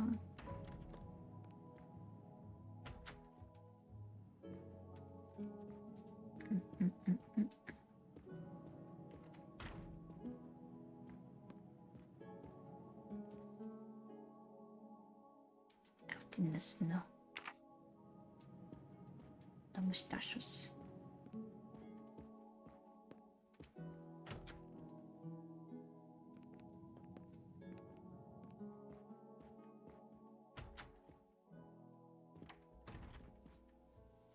Any mustaches? No.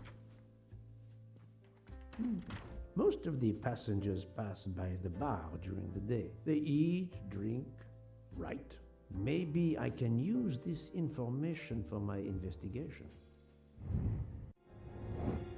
Where's the best to know if someone is right-handed or left-handed?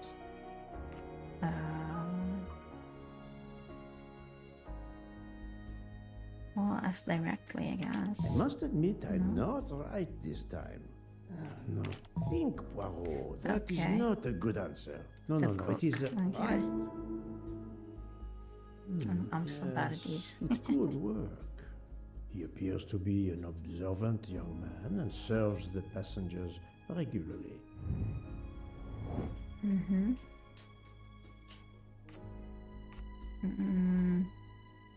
Ask him to write something. Fantastic. I would also have If I ask them to their write handwriting. something trivial, they may do it instinctively with their dominant hand.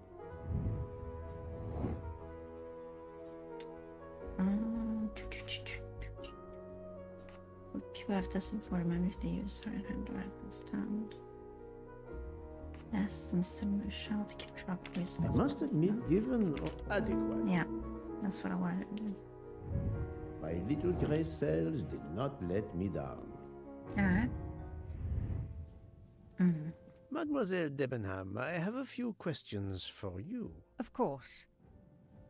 Let's start with your movements last night. There's little to tell. I went to bed and slept. Did you know the man who was killed? I saw him for the first time during lunch yesterday. Did you notice anything about him? Well, if I believed in auras, I might say he seemed dark. Would you mind writing your address on this paper for me? Not at all. That's it. Mademoiselle Debenham is right-handed. Take the piece of paper. Did he take the piece of paper? Do you recall what time Mademoiselle Olsen went to get some aspirin from Madame Hubbard? I remember glancing at the clock. She left our room just after 10:30 p.m. Was she away for a long time? About 5 minutes. That confirms what Madame Hubbard told me. Do you smoke by any chance? No, I never have. Do you own a scarlet nightgown? No, it isn't mine. Whose then? I don't know. What do you mean? You do not say, I have no such thing. You say, it isn't mine, meaning that you know who it belongs to, am I correct? Oh, I see. No. I woke up this morning about 5 a.m. with the feeling that the train had been standing still for a long time. I opened the door, and I saw someone in a scarlet kimono some way down the corridor. Her back was turned. It was impossible to see who it was. I understand. Thank you for your assistance, mademoiselle. Right. Mademoiselle, I am sorry to disturb you, but I need to ask you a few questions. Are you the investigator? I am. We are lucky you are on the train. What do you want to know? I hear, mademoiselle, that you were the last person to see the murdered man alive. I do not know. It may be so. I opened the door of his compartment by mistake. I was much ashamed. It was a most awkward mistake. You actually saw him? Yeah, he was reading a book. And what did you do after that, mademoiselle? I went into the American lady, Mrs. Hubbard. I asked her for some aspirin, and she gave it to me. I usually carry extra aspirin for the refugees, but I gave mine to a camp in Turkey. They needed it more than me. Oh, I missed it though. She's a nurse.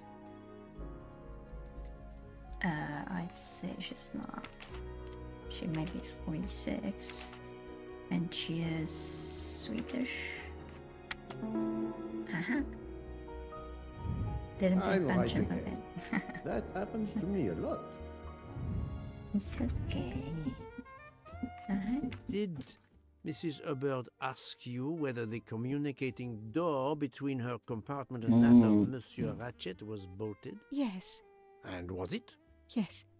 And after that, what did you do? After that, I went back to my compartment, took the aspirin, and lay down. That was around 10:50 p.m. Is there anyone else in your compartment? Yeah, a young English lady.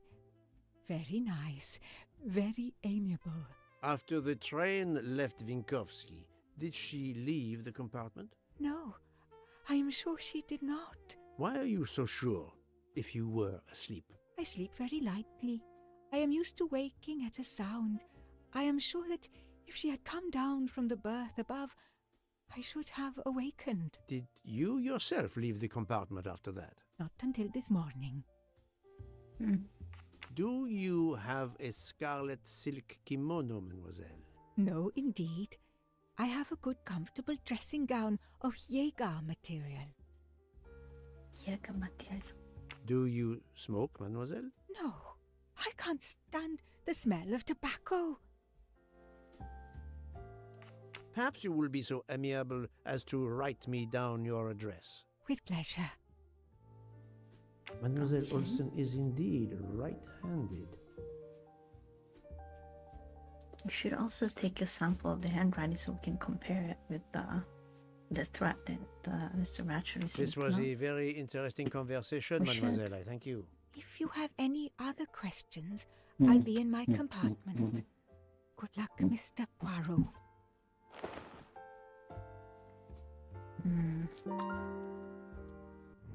Contradiction. To select two elements which reveal the contradiction of testimony. Miss Debenham saw the woman in the red kimono at the corridor. But if she didn't leave, I do not think that's the right answer. Aquarius this time slept through the night. But then how did she sign? As I should have heard Miss Devon leave at 5. Strange, this story. If Mademoiselle Olsen is such a light sleeper, why didn't she tell me about Mademoiselle Debenham getting out of bed? She even made a point to tell me the opposite. That's the right answer.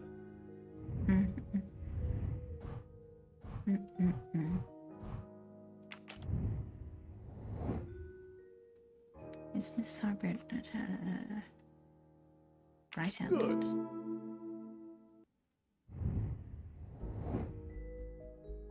Right-handed. Adequate.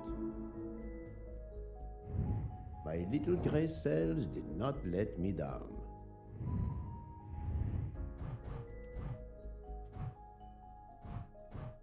Who smokes?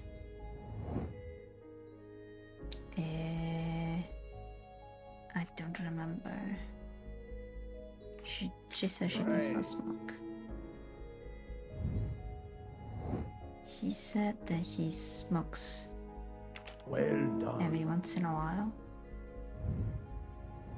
He says he smokes electric cigarettes. No, not good. Are you a Yeah, Well he smokes. done. The other one? Yeah, he smokes electric cigarettes. No? Wrong. But I'm never far from the truth. Are you a Yeah, Brilliant. he smokes. That was easy. Okay, vaping is not the same as okay.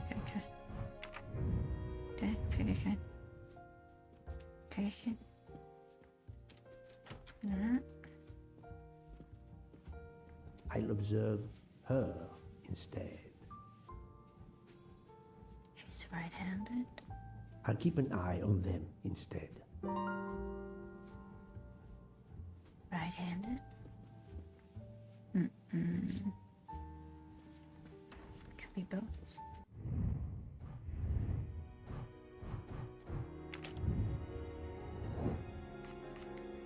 Right-handed? Right-handed? He could be, yeah, I think it's everybody's right-handed. I'm right again. That happens to me a lot. But sometimes, left-handed people live in a right-handed world. So sometimes, even if you're left-handed, you might hold like forks and like right-handed people. You may use certain instruments or hold cups and stuff like right-handed people because it's just more comfortable, or it's just mimicking, even though you're left-handed. And let's not forget that, even just a while ago, being left-handed was like a signal of, religiously, like you're like, so you were beaten just to write what everybody should have, was made to write, to be right-handed. So some people are ambidextrous as well.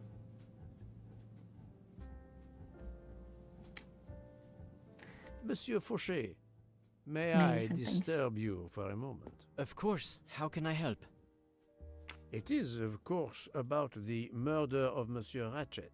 Can you tell me your movements last night? I understand. Yesterday evening, I took a break at Vinkovsky station with Hotaru. We then went to our quarters in the staff accommodations, a section of the luggage car. Freya was there, reading, and I went to bed right after. Freya is there now, I think, and Hotaru is in the kitchen. They can verify my story. What time was this? 11:30 p.m. or a bit after. The snow is beginning to fall heavily. I see. Thank you. Can you write your address on this paper, please? You want to pay me a visit? Who knows, Monsieur Fauché? He is right-handed, there can be no doubt. Well, I would seek like multiple observational points, not just one. Are you a smoker? I'm trying to quit, but yes. I'm now down to just one pack of cigarettes a week. If you're looking for a heavy smoker, you should talk to Hotaru. Thank you, Monsieur Fauché. I'll come back to you if I have more questions.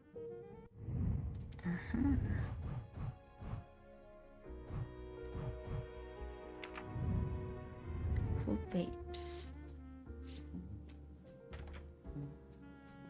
Any stashes? Come to Poirot, my exquisitely sculpted friend.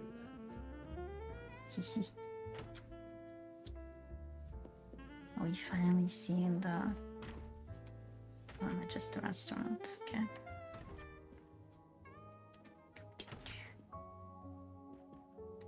You mean the restaurant? So, Poirot, I hope you are progressing in your investigation. I have not finished yet, but it is progressing, yes. I still have many questions that must be answered. I will report to you as soon as I can.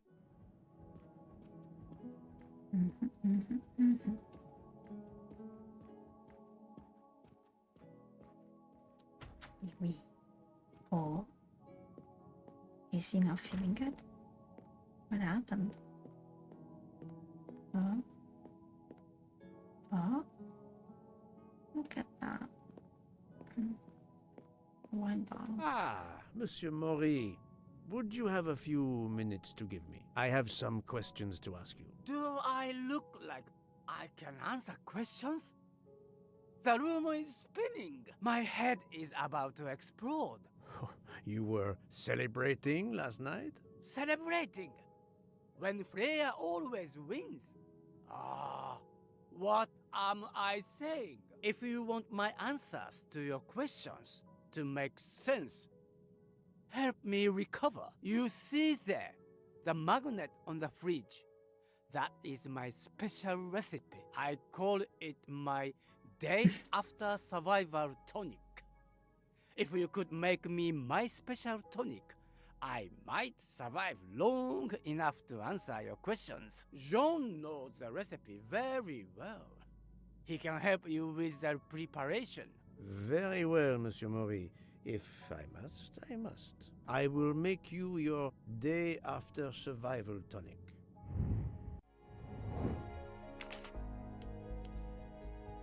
is Japanese chef.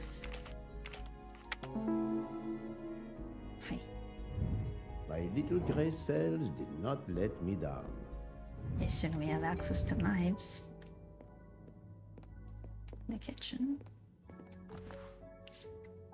Lemon juice, sparkling water, mint leaves, ginger juice.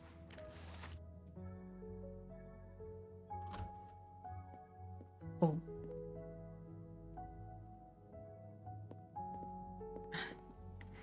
That was us, right? Lemon. Mint leaves of ginger.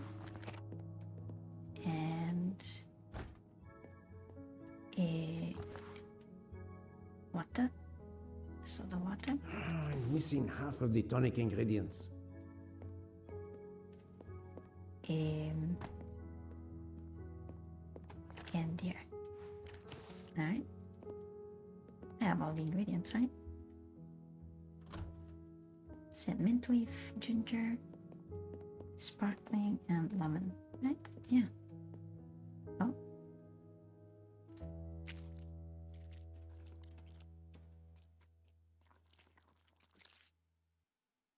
I have all the ingredients for Monsieur Maurice's tonic. I have to go and see Monsieur Fauché so he can prepare it for me.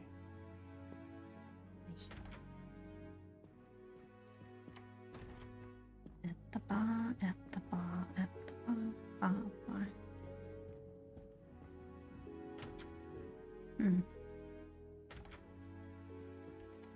So he drank a lot. Huh.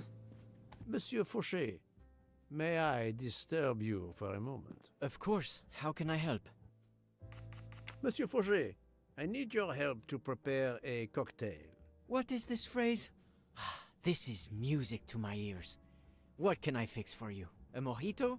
A gin and tonic? Or perhaps a martini? Shaken, not stirred? It's not for me, but for Monsieur Maurice. Ah, his day after survival tonic. Unfortunately, I know it well. Here is everything that was listed on the magnet. Excellent! I can take it from here. Mr. Poirot, I'm uncertain about the lemon juice. Is it half a lemon or a full lemon for the recipe? It was half a lemon. Half a lemon. I can't remember if Hotaru prefers it with ginger or without. Do you remember? With ginger. I can assure you that he will want the ginger.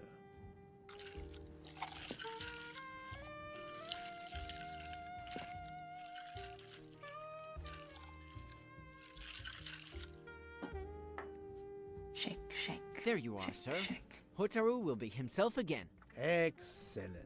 Thank you very much. For anybody who drinks, maybe there's a good recipe. Unfortunately, I can't. I don't drink.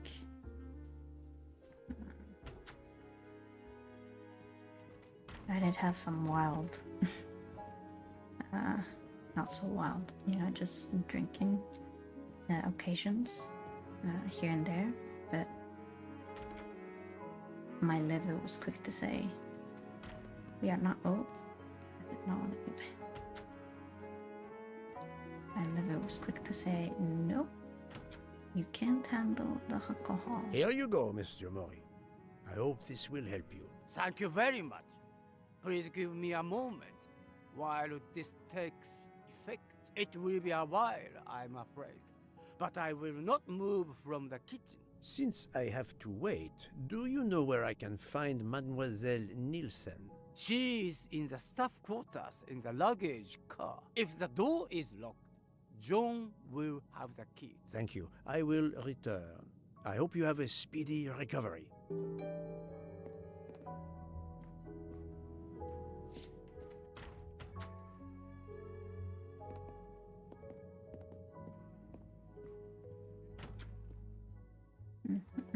We finally see this compartment for the first time.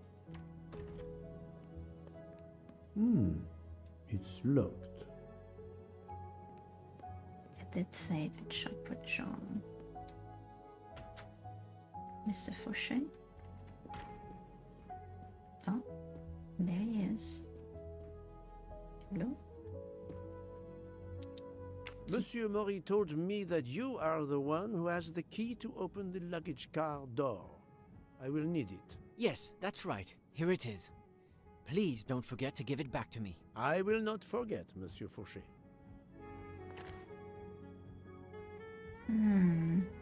Was it him? I have a favor to ask. Could And the you visit kimono? the passengers who are in their rooms and explain there has been an error with their allergy and diet form? But, Monsieur Poirot, I made no errors. Of course not. Call it a computer error. Yes, it is possible, but even if I can see this is part of your investigation, I do not understand it. I would ask that you observe which hand each passenger uses. Ah, you wish to know if they use Okay. the right or left hand when they write. That is my intention. I will take on this mission for you. Excellent. Well, can you trust him? I have a feeling he was the one with the kimono. That may have been unrelated. He may have been cross-dressing and visiting, having some fun with somebody. Maybe. Maybe. That's it. It's open now. Ooh. Empty rum bottles. Do we have your cards, huh? A deck of cards. I suspect they were reading diamonds and spades instead of books.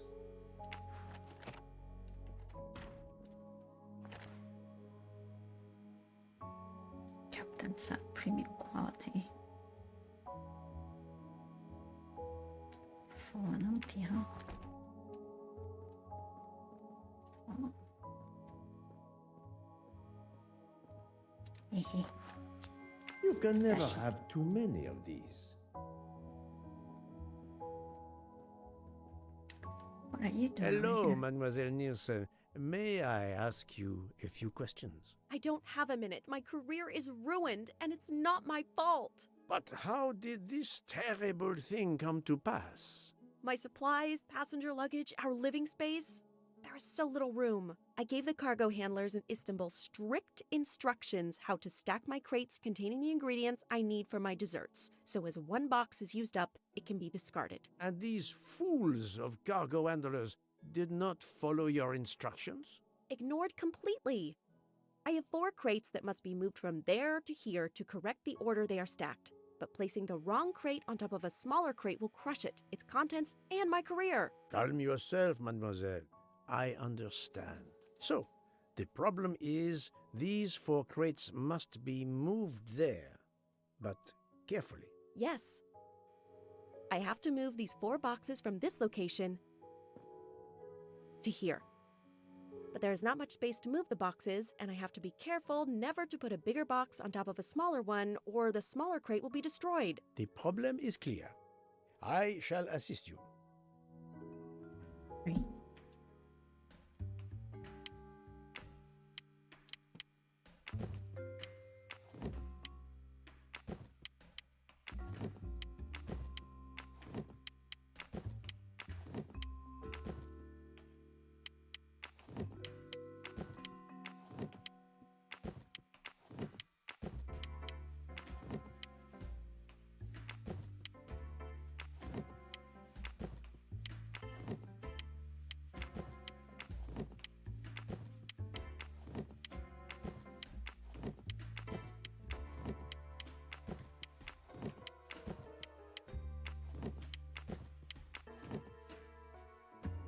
Et voilà!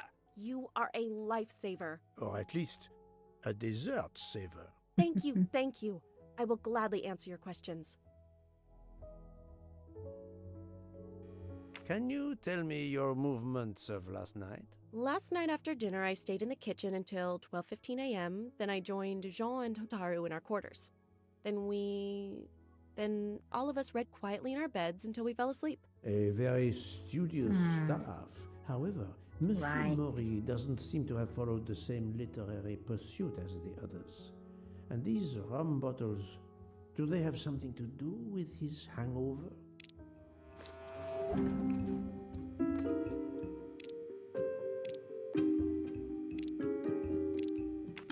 I rather think that you didn't just read last night. What makes you say that?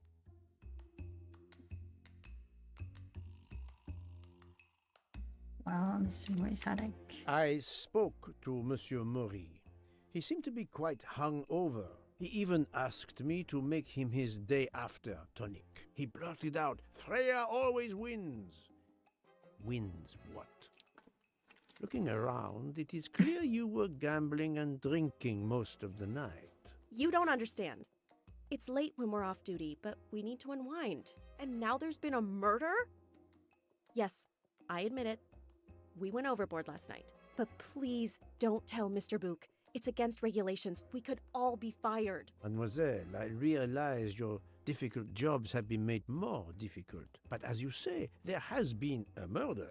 I must have the truth. Of course. I'm so sorry. It's not such a crime. I'll leave it there and check in with Monsieur Fauché. Would you mind writing your address on this paper? I'm asking everyone on the train for addresses, in case I need to contact them once they leave the train in Paris. I understand. Yes, that's it. Mademoiselle Niersen is right-handed. Alright. Do you smoke? No, I never have. Thank you. Thank you for your answers, Miss Nielsen. You're welcome. Okay.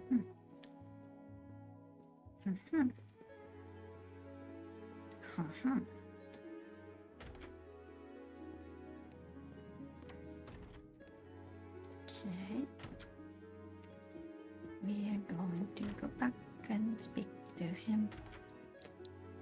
See if he's How are you? It's better. Thank you. Then may I ask you some questions? It will not take long. Quickly, please. I have hungry passengers to feed. Très bien. Can you tell me your movements last night? Oh, nothing special. When I went off duty, I joined John and Freya in a compartment. I read for a short while, then went to bed early. Reading? I'm not sure you have recovered enough to tell me the truth. Don't waste what little energy you have recovered to lie, Monsieur Maury. Yes, sorry, Mr. Poirot. You're right. It obviously wasn't reading that made my head hurt like that.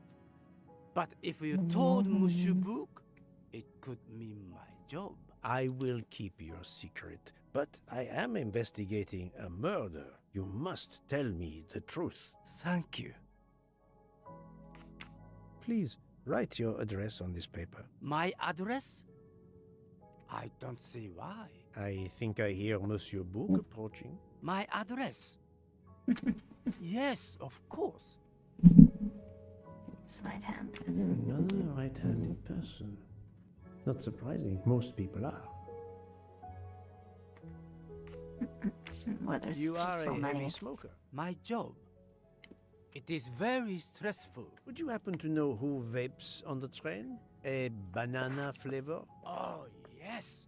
The smell disgusts me.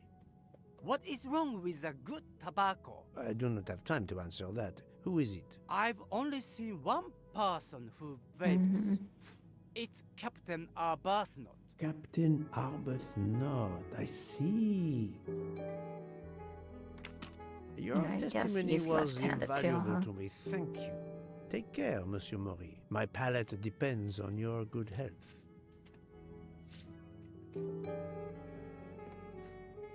Okay, let me take a 5-minute break. Go to the bathroom and matinee. You're gonna have dinner. You're gonna have dinner. Yes. You're gonna have dinner. Let's go. 5 minutes. 5 minutes is. Oh.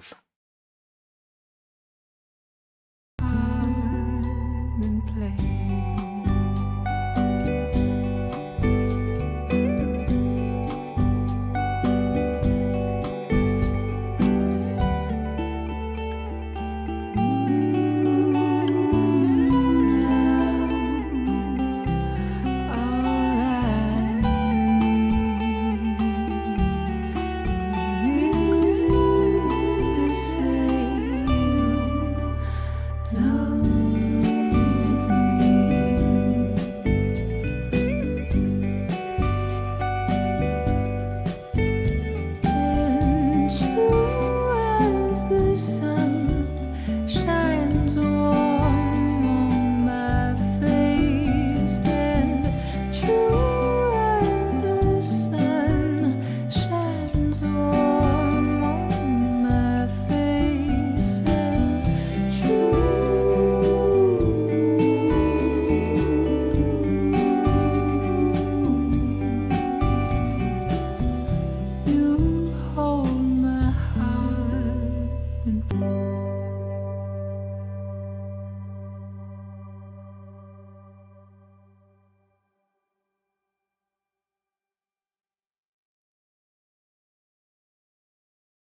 We're back. We're back. Took just a little small. Little mousy break. Little mousy break. So we are continue. A little bit more with this. And then we might move to Fall Guys. What do you think? Either Fall Guys or Deep Rock Galactic. It's been a while. Do a couple of missions over there, and then by in a couple of hours or an hour and a half, maybe I'm gonna end the stream. It's Friday, so I could go a little longer, but then again, we need a lot of rest still to properly recover, both of us. Yeah. Thank you. Thank you. Let's continue the investigation, shall we?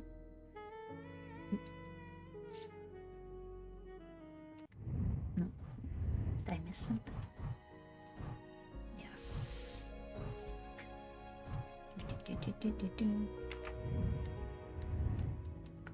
We have some checkups to do here.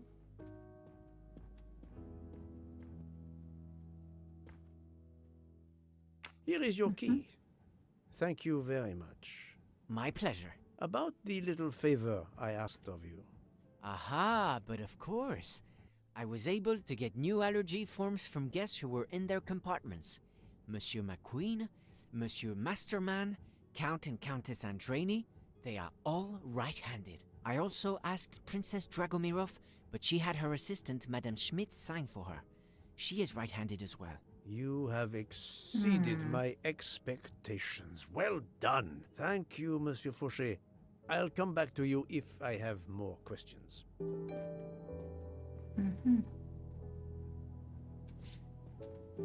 Alright.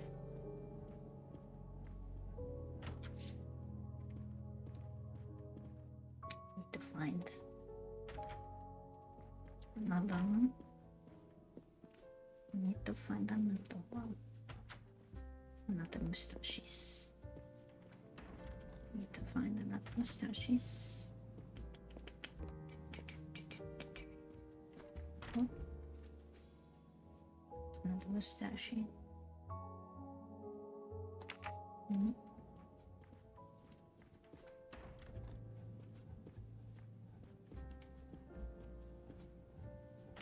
Let's go and confront the others over here. Mary. Somebody is connected to the Armstrongs. Maybe his sister, co-worker. Huh?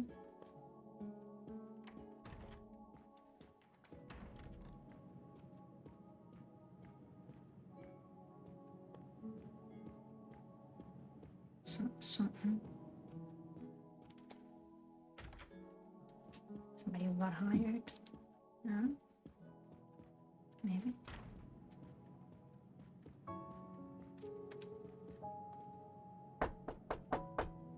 Captain Arbuthnot, I know that you are the only person on this train to smoke e-cigarettes. We found a vial of e-liquid at the crime scene. Will you talk to me about this, or should I pass on what I've learned to the police? All right. Come in if you must. Maybe he confronted.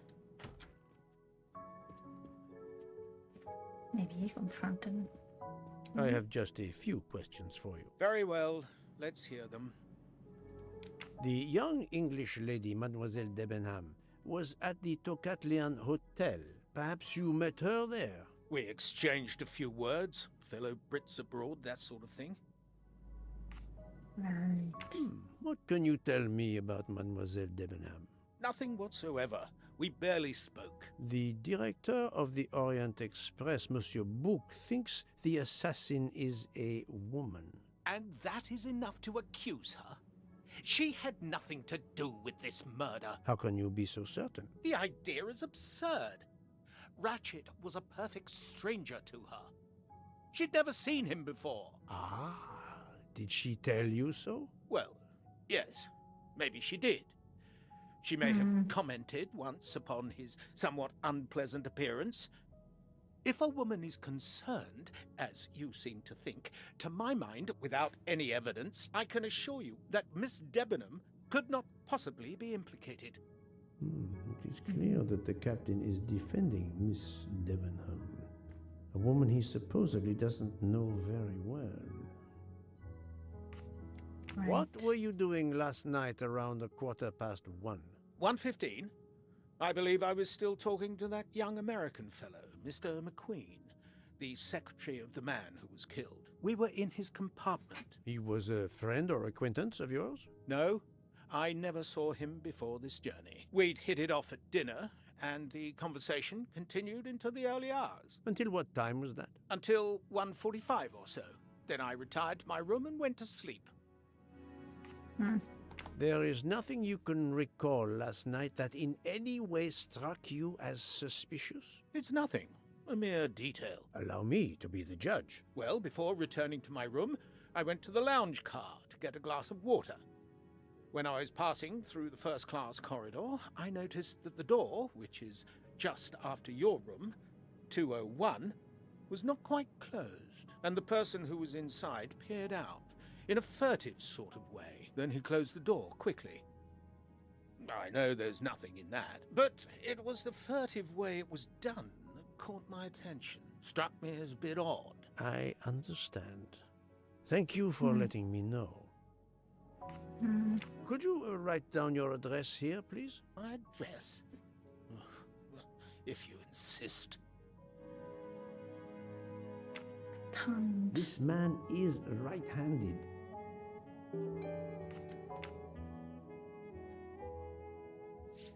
Is this e-cigarette liquid yours?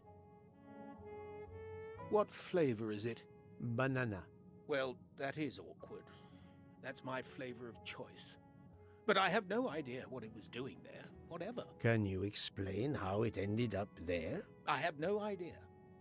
I never entered the man's room, Poirot. That's the truth. Thank you, Captain. You're welcome.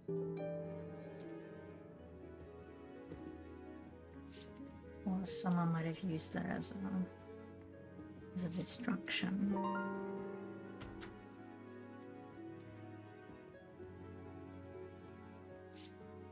Vape liquid conclusion.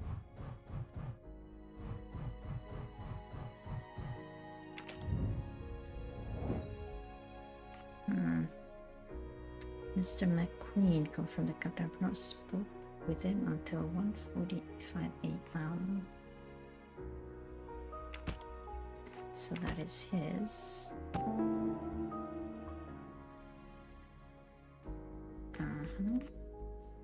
Took place between midnight and 1:45 a.m. Captain Bruno has an alibi at the time of the crime scene.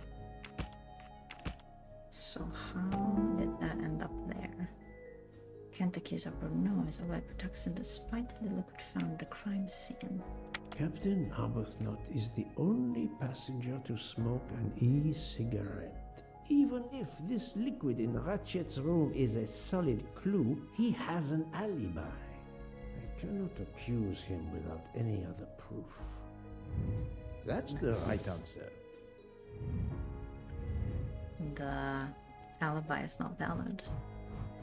We're all judging by people's word, which, if we know that there were two people at least. Pardon this intrusion, Mademoiselle Olsen, but something you told me earlier confuses me. Oh, please, come in.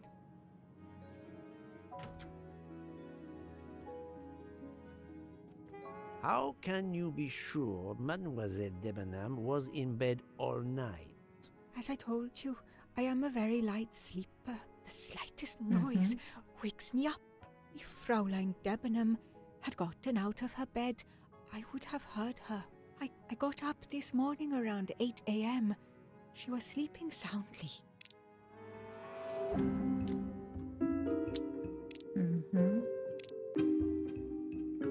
I would have heard her. Are you certain you would have heard her? Yes. Why are you asking? Miss Bond woke up at 5 I a.m. spoke to Mademoiselle Debenham, and she told me that she got up around 5 o'clock in the morning. She opened the door and looked down the corridor. It was then that she saw a woman in a red kimono. How do you explain that? I think I must have been sleeping very soundly not to have heard it. Oh, but does that make me a suspect? I am not accusing anyone, mademoiselle. Do not worry. I am just trying to determine what happened last night. Thank you for your testimony. See, sometimes, like, this is a very good example of how a character is reliable or not. Yeah. And sometimes, you know, because of the nervousness or the pressure or anxiety that can be had, you know, while the approach that a detective or a police officer may hold in the conversation can also make a big difference. And also prior experiences of the person that may have not been good, or they may have been good, that someone is more or less trusting even though they've done nothing wrong. But sometimes we are very poor, reliable on our own memory. Like we can think we are, and we do certain things, and then that might not be the case. And it's very interesting. And it's hard work for detectives and such. Sometimes, I guess. Now modern science, you know, may clear a lot of these things up, where verbal communication is unreliable, or, you know, because people lie, or people may recall things or may say things in a way that could be some things but then some other. There's a little bit that can be confirmed by another witness. Mr. Queen was talking to Cutler, but no.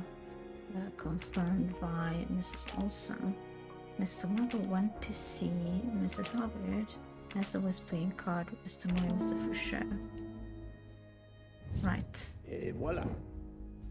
Like, there are two people. They may be related or unrelated, but using the same weapon. That seems strange. And we haven't found it, right? We haven't found a murder weapon.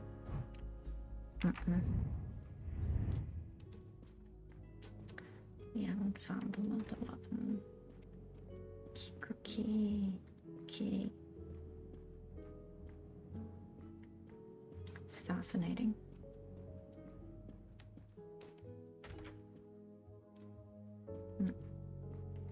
And then there's the whole nonverbal communication.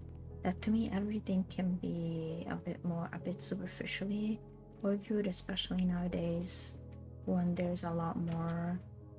Because of COVID and such, there's a lot more social anxiety and trauma, maybe related to socialization.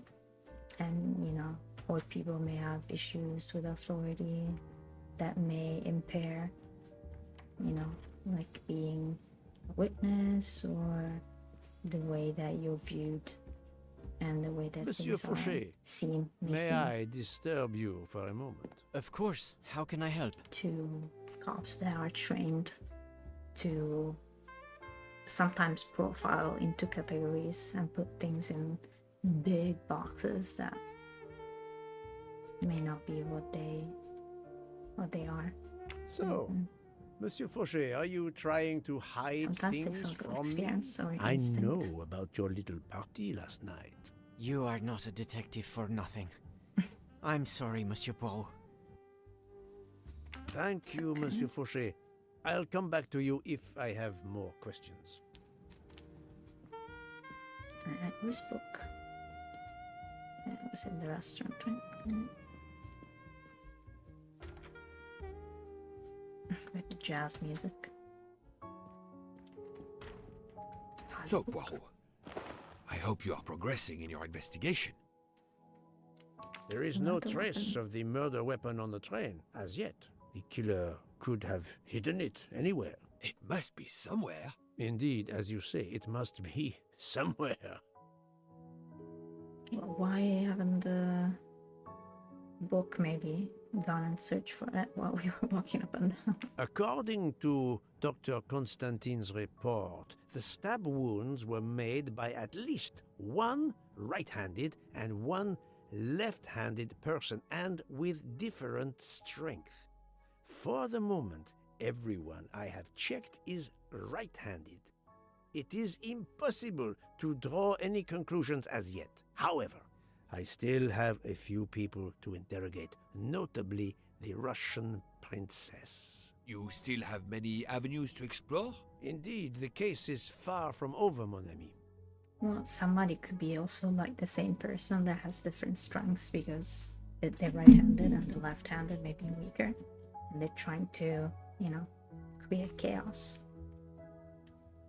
There's all sorts of things, just like the vape thing might have been put there on purpose. I identified the person responsible for the bottle of liquid for the vape found at the crime scene. So, this is our culprit? Do we hold him? No, unfortunately, this bottle belongs to Captain Arbuthnot, but he has an alibi, confirmed by Monsieur McQueen for the time of the murder. Monsieur Bouc, Monsieur Poirot. Michel, calm down. But it's Mrs. Hubbard. She says she found the murder weapon in her room. She's very upset. Let's go, Poirot.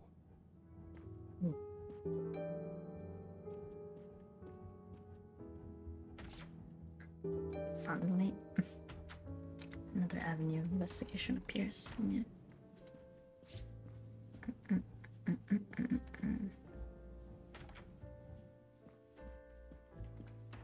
It must be like a kitchen light, right? That would be the one that's available. Anybody could have gone through it like that. This is not buried. I demand to be allowed to leave this train! Madame, we are in the she's freaking mountains, out. Okay. trapped in a snowdrift. Stating the obvious, there is a murderer among us. He had the audacity to hide his weapon in my room. Please, Madame Hubbard, take a deep breath and tell us what occurred. Where did you find the knife?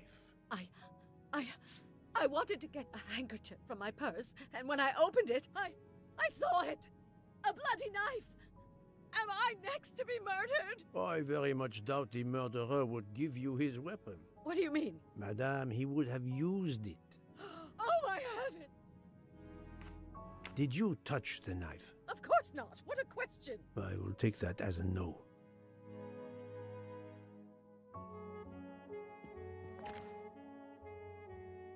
Inside the purse. Oh, there it is. Is this knife the real murder weapon, or is it a red herring? Huh. Right.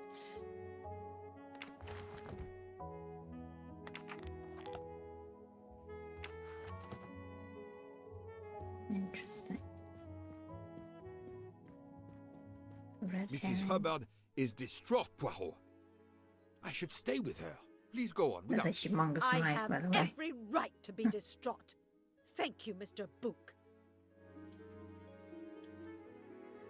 Maybe she's, acting out a scene. Who knows? Hmm.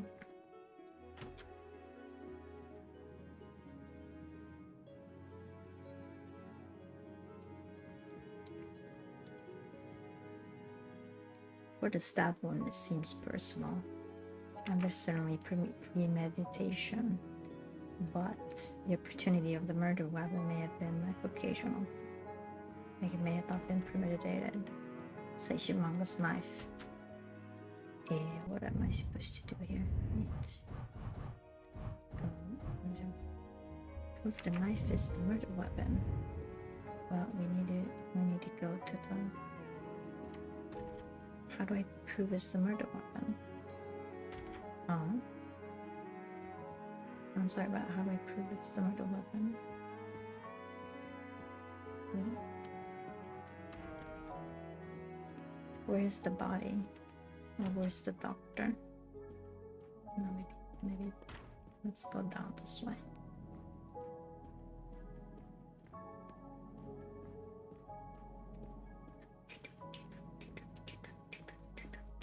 Need to ask the doctor to come over.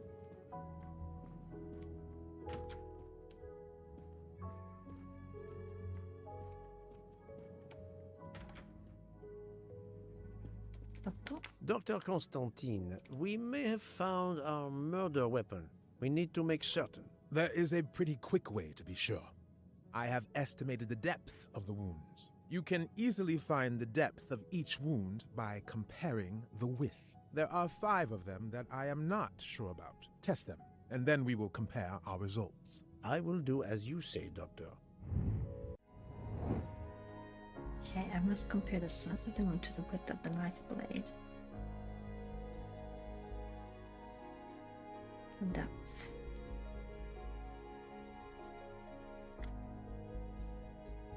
Okay. So it's kind of like this, maybe? I must admit I'm not right this time. Think, Poirot. This is wrong. No.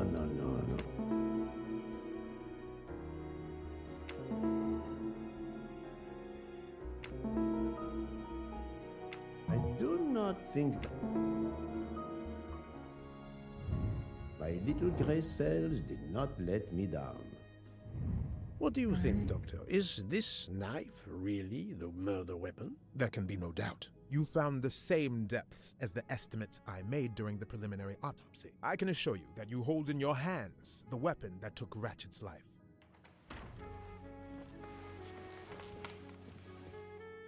Thank you.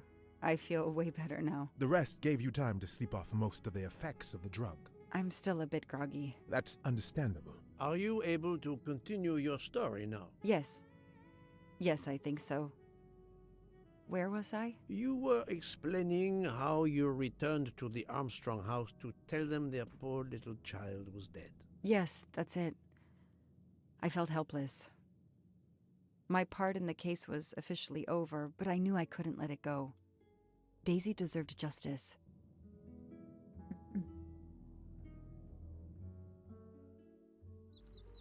Two days later, I returned to the Armstrong house to tell them Daisy would be released soon for burial. I was angry with myself that I couldn't bring them better news. I wasn't prepared for more tragedy. More tragedy?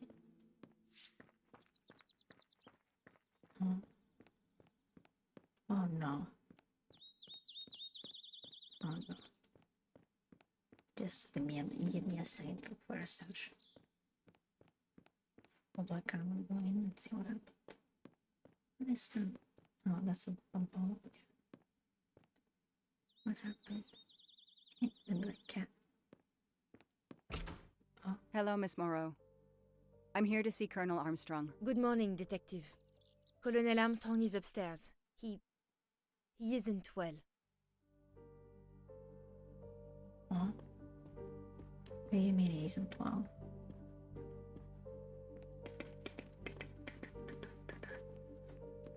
Let's go see. Hello, kitty cat.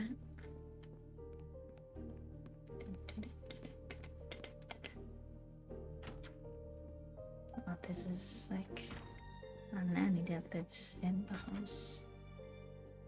Interesting.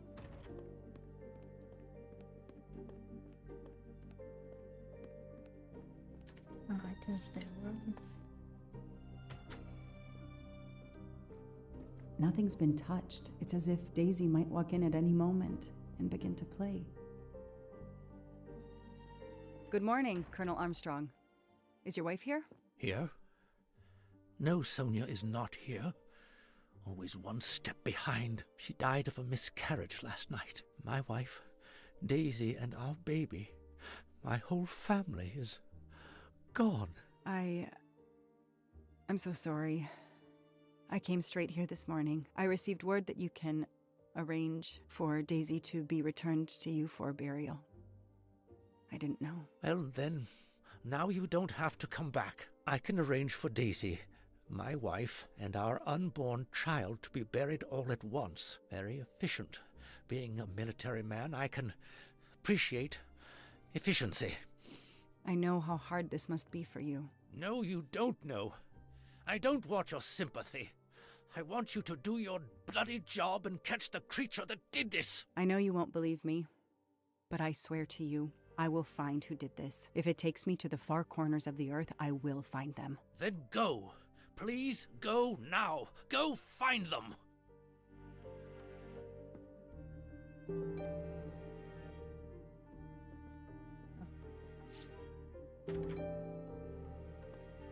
Worries me is like, why is she still here? I don't understand. The house that once held the laughter of a child now feels so empty. Dang. I'm not giving up. I'm a part of this case. Or the case is a part of me. Stress can induce a lot of medical, intense stress and grief. All this stuff can induce a lot of bad health issues. She probably doesn't know where to go, what to do, right? She's kinda stuck in a limbo of family that's not.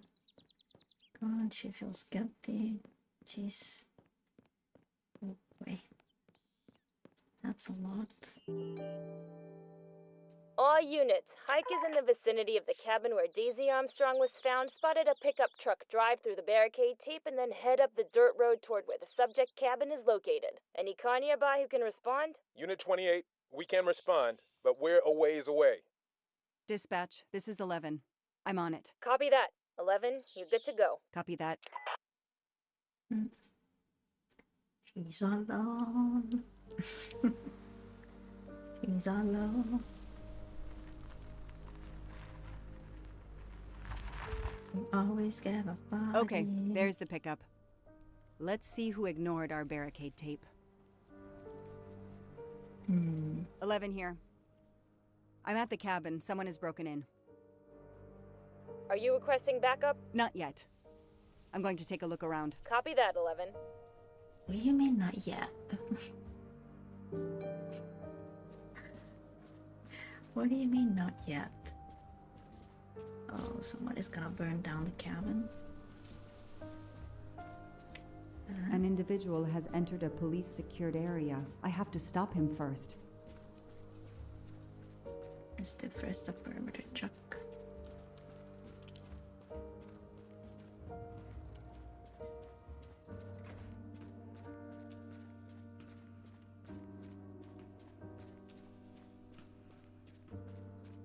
Stashes, okay. Somebody ignored the barricade tape. Footprints. Are these footprints coming in or coming out? These are footprints coming out. A forensics evidence identification marker. Duct tape to silence Daisy's screams. Damn it, Daisy. I will find whoever did this to you. A forensics evidence identification marker. Forensics had to go through this place with a fine-tooth comb.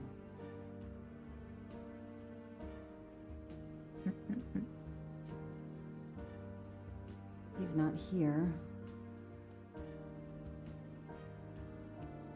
3/8/92. Oh, when the poor dear was killed.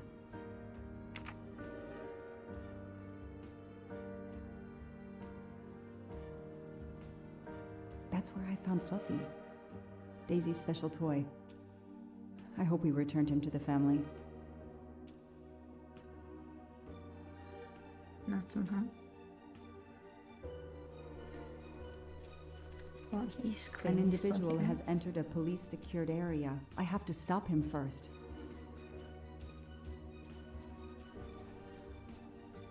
Are we seeing trucks around here? No?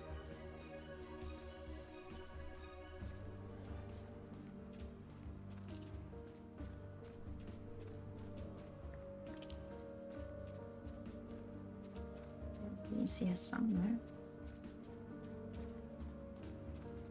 Oh.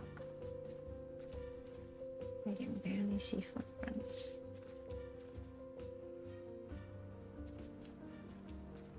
He seems to have gone this way.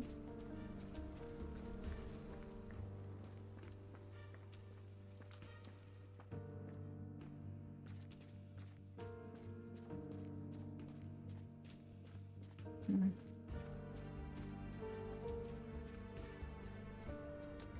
He seems to have gone this way. I can't see anything though. Oh, yeah, there it is. Maybe he buried or something.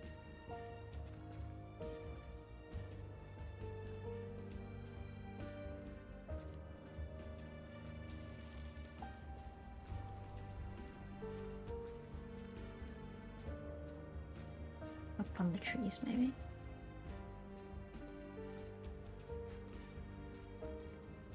He went this way. This way.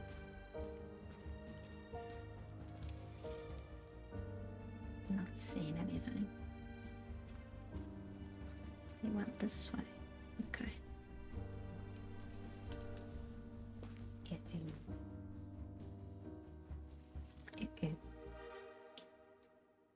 Oh. Don't shoot, officer. I'm on your side. Sir, keep your hands where I can see them. Sure, no problem. Sir, this is a crime scene. Who the hell are you? I'm a reporter.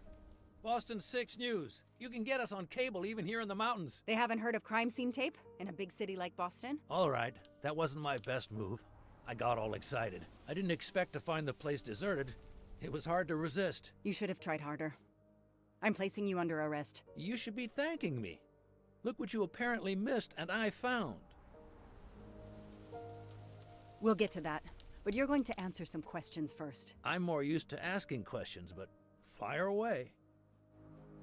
Who are you exactly? I'm Michael Clark, journalist for Boston 6 News. Off camera, but someday I'm going to be anchor. You just wait. Do you have a way to prove that? My press card's in my truck.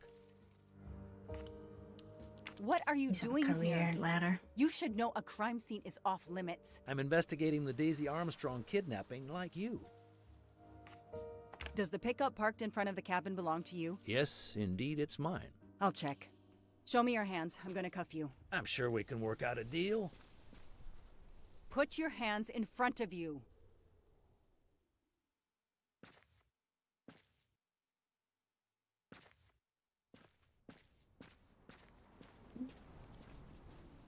Stay in the car.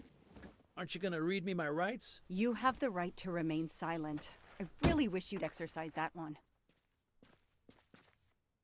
Dispatch, this is 11. I intercepted a suspicious individual at the crime scene. I'll check to determine how badly he's compromised it. Then I'm bringing him in. Copy that, Detective Locke.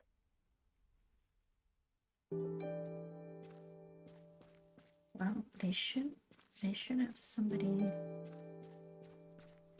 come before her anyway, no?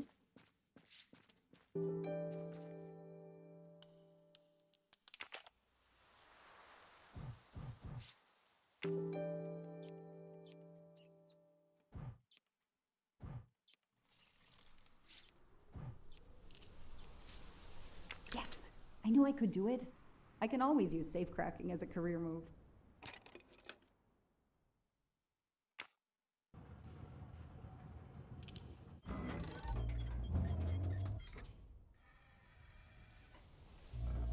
There.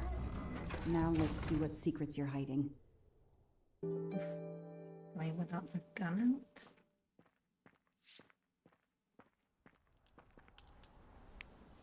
What the hell is that gas can doing here?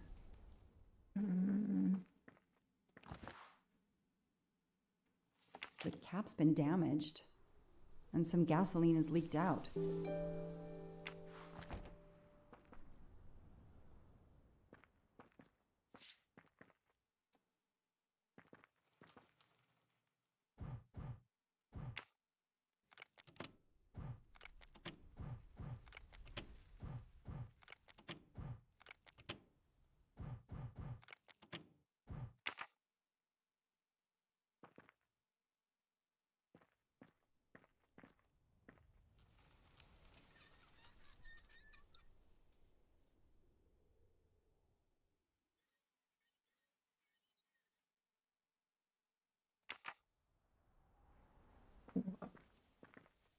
So I need to find a way to restore power, huh? This blueprint. It looks like the bomb in the cabin. The kidnapper built the bomb here.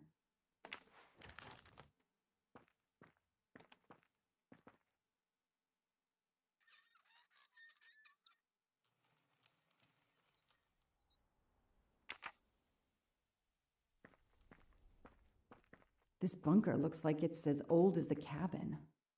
Everything is falling apart.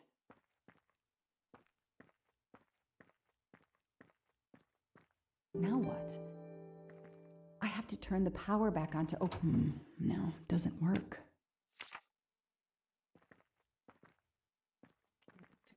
Proper cables.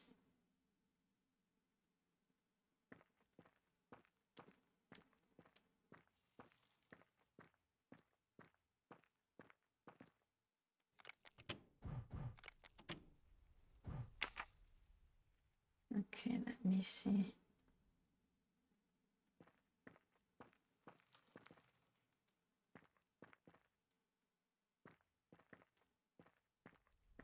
It goes right on the other side. No. It's the one on the left.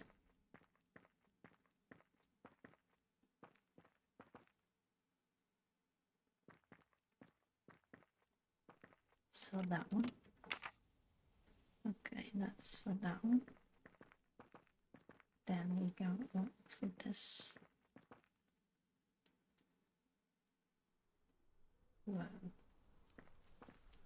Okay, for this one, let's take the middle one.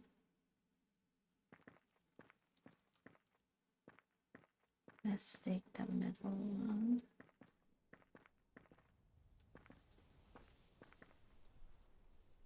The middle one goes first.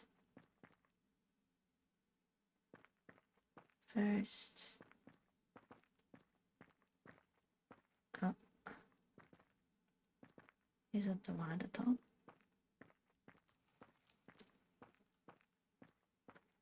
The one at the top. No. It's the third one. Let's track it all the way back. The third one. The third one. The third one. Okay. That is the one on the left. Okay.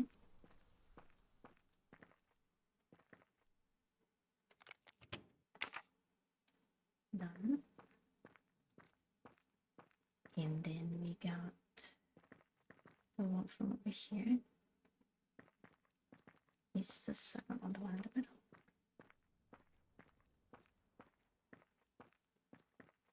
The one in the middle. One in the middle. Okay. There is the one on the left. Okay. Everything was on the left. And Let there be light.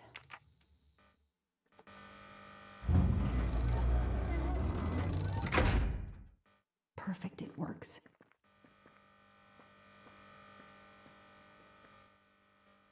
February 24th, the day of the kidnapping.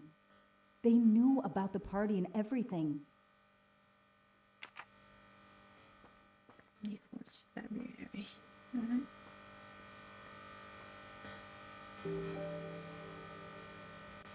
Oof.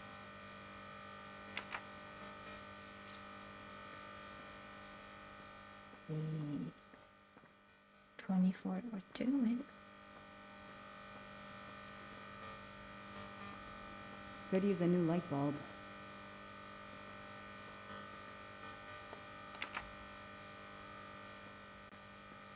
Is there a hint somewhere?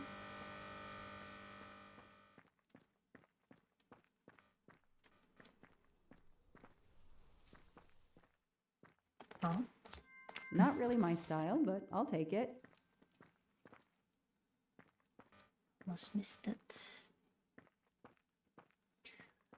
Maybe 24 of February. Let's see.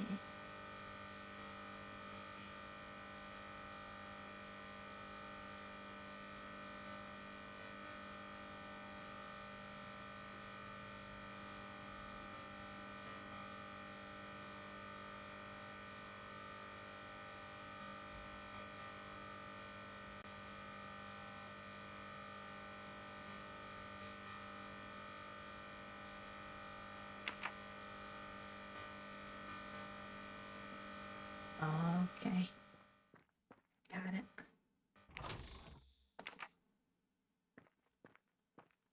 Because I can't hear anything. Okay.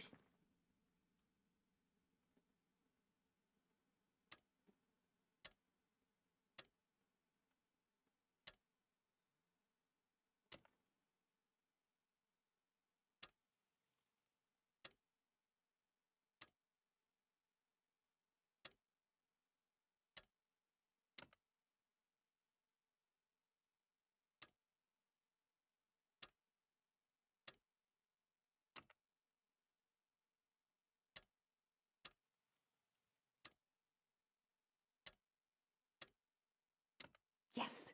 I knew I could do it. I can always use safe cracking as a career move. Sure. The opposite of law enforcement, yes.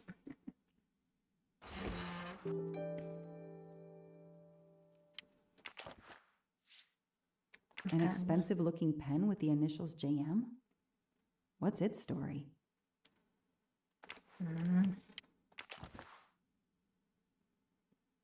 It's Daisy's hair clip, the same as the picture I saw at the Armstrong house. Her hair. That looks like a hair caught in the band around the money. Forensics will tell me for sure, but that doesn't look like Daisy's color. These get locked up again until forensics get here.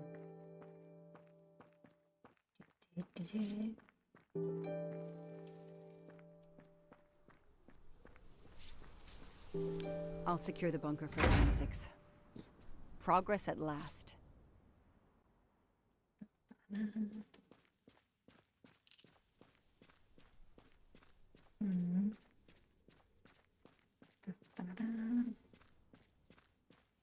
Should we talk with him about it? I don't need to talk to the suspect right now. Alright. I don't need to talk to the suspect right now. Alright, let's check for his alibi. The glove compartment is closed. Okay. P.S. Clark's press card. And the phone number of the newspaper is on it. Ah, good. I can give them a call.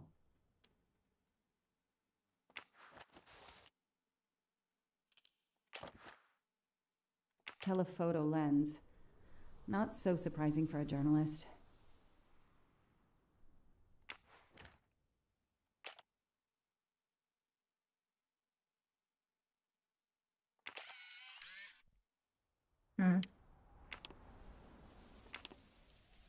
Candid photos of the entire Armstrong family. A reporter just doing his job. Or something else.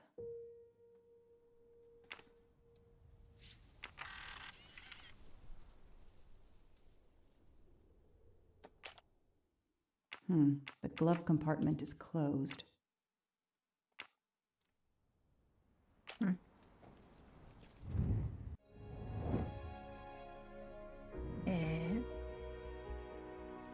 Before it's summoned. Before it's summoned.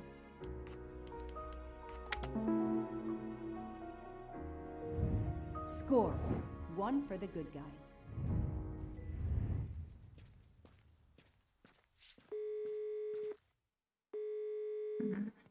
Hi, I'm Detective Joanna Locke, Berkshire Police. I'd like to speak to an editor, please. One moment, please. Hello, Detective Locke? This is Abby Wilson. I'm a senior editor. What can I do for you? Does a man named Michael Clark work for you? Yes, he does. Why? What kind of stories does Mr. Clark write? Mr. Clark is an investigative reporter. Mostly crime stories, to tell you the truth. He comes up with some pretty macabre stuff some of the time. Is there a problem? Or a story? Do you remember what the last case he investigated was? It was a murder case. The victim was a millionaire named James Miller. He was called the Frozen Fish King of Gloucester, Massachusetts. His body turned up in one of his nets. Or, rather, most of it did. He works in the field? Yes, Michael Clark is what we call a stringer. He works as a freelancer, comes up with a story we can use, we pay him, then we don't hear from him again for several months. When was the last time you heard from him? Oh, it's been at least 7 or 8 months. That's not unusual. Ah, well, thank you, Ms. Wilson. You've been a great help to me. Pleasure. I hope he's not in trouble. He can be a little pushy, but he's a good guy overall. So what's he working on now, Detective? Are you sitting on a story? Thanks again. I don't need to talk to the suspect right now. What do you mean we don't need to talk to the suspect? How are we gonna open this? The glove compartment is closed. How do we open it? The keys are here? Car keys in the sun visor. A classic hiding place. Well, at least on TV. I've never heard that the compartment is closed with the car keys.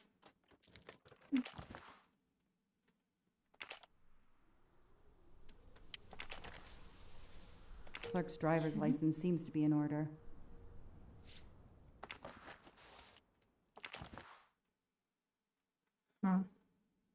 Chicago Museum.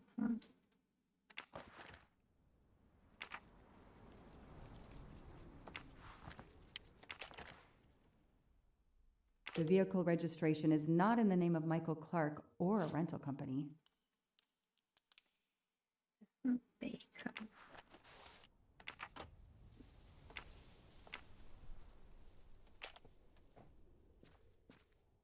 I don't need to talk to the suspect right now. The gas can I found in the bunker would match this outline perfectly. Okay, time for forensics to attack that bunker. And Clark? He's too sure of himself. I need to get him into an interrogation room and find out what really makes him tick. Yeah. Let's go. I know my rights. You can't keep somebody locked up in a car like this, you know. You wouldn't do it if I was a dog. Do they have bathrooms at the station?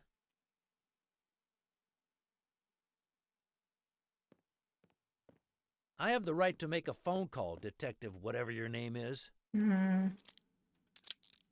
That phone is an outside line. Hello, boss. It's Michael Clark. I'm still on the Armstrong kidnap, but there's a small problem. I got caught being someplace I shouldn't be. I'm at the police station. No, I'm not under arrest. Just questioning. Fire me. Why? The station's integrity? You're kidding me, right? If you think I've screwed up that badly, then fire me. Got that? Fire me. Yes, do it. That didn't go well. I think I got my point across. What happens now? Go ahead. Then we'll have a chat. You know they have bombs. You know that. Like, why didn't you monitor the phone call? Like, what the heck? Detective. Dang it. Dang it, detective.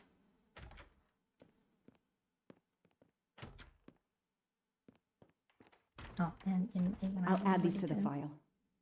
Anything that will erase Clark's smile. The only comfortable chair in the whole station. But there's no time to rest. Case files. A lot of them for our tiny town. An extra computer so I don't have to go all the way out to my desk. This is all a game to him, and he doesn't expect to lose. So you didn't wait for a patrol car to secure the crime scene. Now that we've taken your DNA, we can begin. Interview of suspect Michael Clark, 6 p.m., March 30th, 2019. This interview is being recorded. By elves behind the mirror, no doubt? You were arrested at a crime scene where you damaged police barricade tape. I'll pay for a new roll. That's a Class A misdemeanor, and it carries a $500 fine. Oh, that's unfortunate. To begin with, where were you on the night Daisy Armstrong was kidnapped? I was watching TV in my motel room, but I had my police scanner on. I heard the first reports that the little girl was missing. No way the police at the scene were gonna let me get close. I set my alarm so I could get on the story first thing in the morning and tried to sleep. It was difficult. Can anybody confirm where you were? No, afraid not. I was alone and sleepless. A sad combination. And I realized a bad alibi.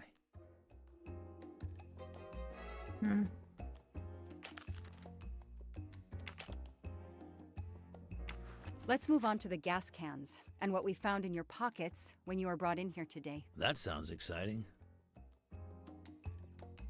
How did you know there was a bunker at the end of the property? How did your forensic team miss it? They were concentrated on the cabin. It was pitch black out there. Small-town cops with small-town minds.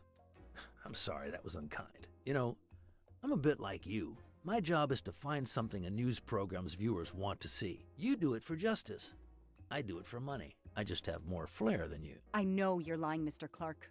I followed your footprints from the cabin, and they led directly to the bunker. It was very well hidden. You had to know it was there. Think whatever you want, Detective.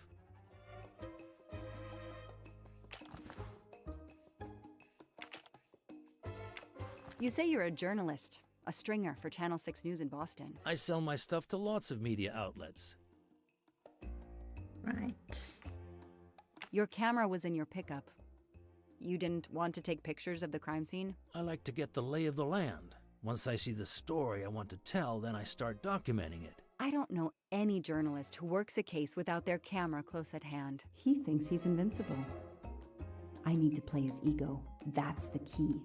What are you doing in the Berkshires? And what is your connection to the Armstrong case? For the past few months, I've been working on a big case. Boston 6 News was looking forward to my next story. The Armstrongs have been on my list of potential targets for a long time. I changed gears when Daisy was kidnapped and started investigating the Armstrongs. Well, a big case. They said that they have no idea. It won't be easy to prove he's lying. Find some evidence. I need proof, not guesswork. You changed your gears. So you but just had pictures stumbled before. on a major kidnapping story during your stay in the Berkshires. Yeah, I was researching PCBs in the river for crying out loud. Then, wow, the Armstrongs. That's not a Science Sunday report. That's a lead. Sometimes you just get lucky.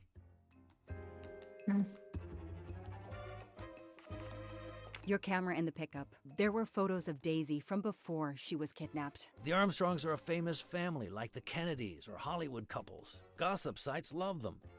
People want to see how they live. I started out just stealing candid shots. Paparazzi live on getting that one exclusive shot. Steamy, intimate, whatever. Then when the kidnapping happened, I realized I was here first. What an opportunity. And I jumped at it. You have an answer for everything. You're not very good at this, are you? How long have you been on the job? Long enough to put you away for life, if you killed that little girl.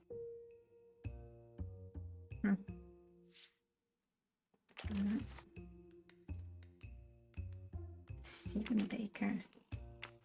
Let's start with why you went to the cabin. If the police were interested in it, I was interested in it.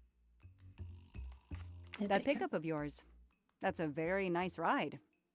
Especially for a stringer who only gets a few stories on the air. How can you afford it? When Boston 6 does use a story, they pay okay. That truck is top of the range.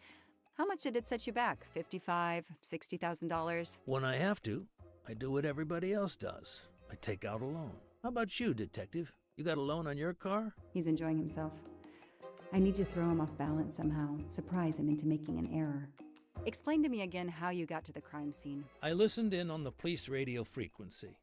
Anybody can do it with a scanner. I headed for the crime scene in my trusty pickup, like I've done for years. After the forensic team left, I needed to see the crime scene for myself. I got to the bunker just before you arrived. Just before we arrived?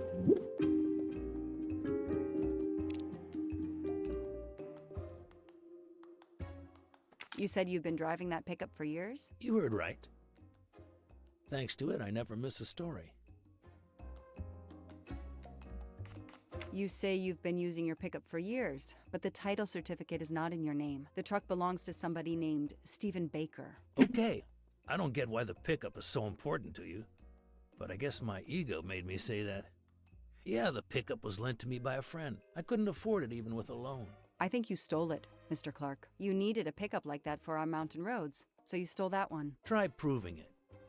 But while you run off on some wild goose chase, you can't hold me. I know that Clark is lying. I need to reconstruct the whole sequence of events in order to understand what happened. Alright. Let's reconstruct the events.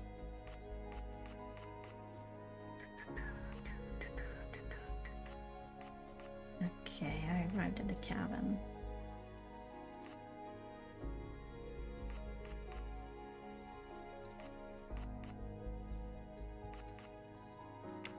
Max breaks the barricade tape. It takes a magnet out of his pickup. Opens the bunker.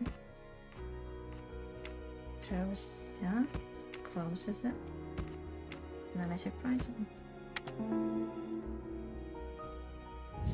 Hey, I'm a pretty good detective after all.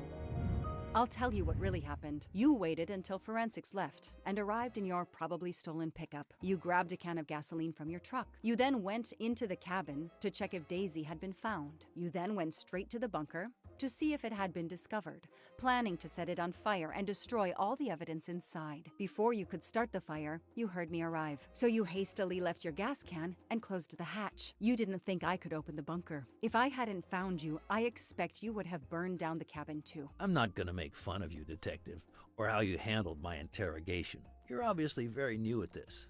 I swear I'm telling the truth. I didn't know the bunker was there until the moment you showed up. I seem to have trumped your entire police force. When I get the DNA results from the bunker, we'll continue this conversation. You have no concrete evidence against me whatsoever. The lab results will be in soon.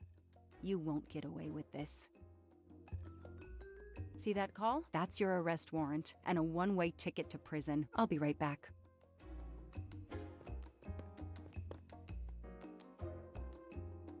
Hello, sir. I think I found the man who kidnapped Daisy Armstrong. I'm interrogating him now. Hold on, Detective Locke. I have some bad news. Someone set fire to the cabin in the bunker. The fire department is on the scene, but they say it's too late. That's impossible. My suspect has been in the interrogation room with me all evening. We can't hold him. Suzanne Moreau. Her fingerprints are on the wine bottle found in the cabin. We also found an unknown person's fingerprints, but they don't match your suspects. Sir, with all due respect, I'm convinced Michael Clark is involved. Detective, I'm cutting you some slack already. But we cannot hold your suspect simply because you're convinced he's guilty. We have evidence that Suzanne was working with an accomplice, Noah Garrity. I order you to release the reporter and arrest this Moreau. Let me just check my last lead. The DNA analysis of the hair found in the bunker safe. The results just came in. I know how hard this is. Okay. Get the DNA results. Detective Locke, I will give you 1 hour maximum. Then you close the file and arrest Suzanne Moreau. Thank you, sir.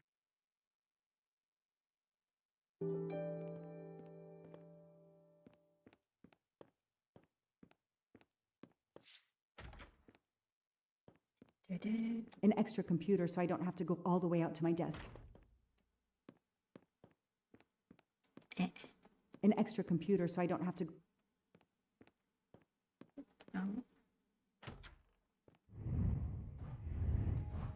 Ask Clark about his comps, okay.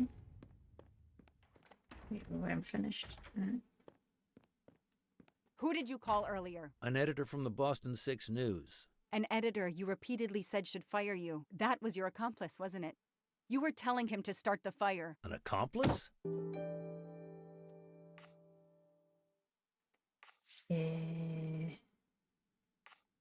Who's Jonas?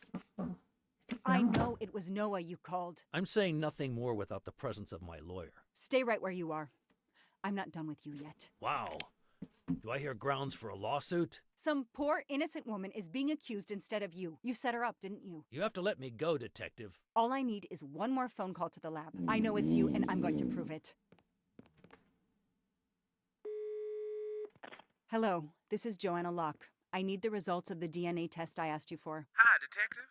Sorry, we only have the DNA sequence. We haven't had time to compare it with the suspects yet. It'll take 7 more hours. I'm sorry, but you are not the only one on the waiting list. Send your analysis to my computer in the office. I'll do the comparison myself. I need authorization. I have a murderer who is going to walk free unless I get those results now. Fine, we'll send it to you right away, but I'll have to log this. It's my last chance. Let's see. Compromising the chain of custody, huh? Whoa. Okay, unknown DNA. 80.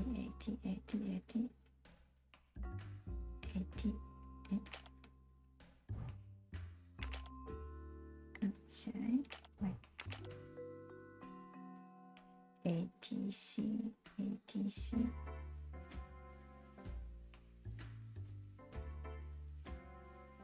Okay. John Armstrong, Susan Michael Clark. Let's see. TTC, ATA. I don't see it. TTC, TDA. TTA, CCA. We know there's this one. Wait, we know there's this one. No! Suzanne? I don't understand. I was sure it would be Clark's hair. I'll have to let him go.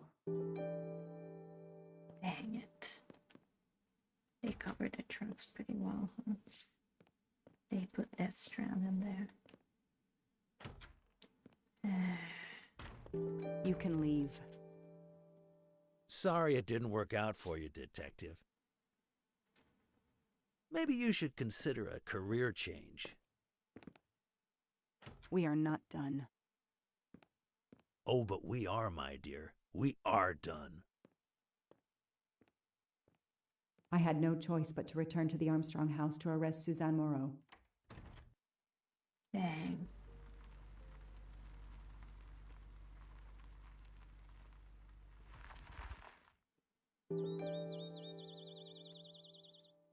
The arrest warrant for Suzanne Moreau.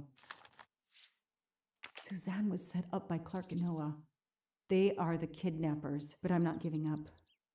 When Suzanne comes up for trial, I will fight for her defense. But for now, the district attorney is in charge. If I want to stay a detective, he always has the last word. That's why you don't go at it alone, I guess.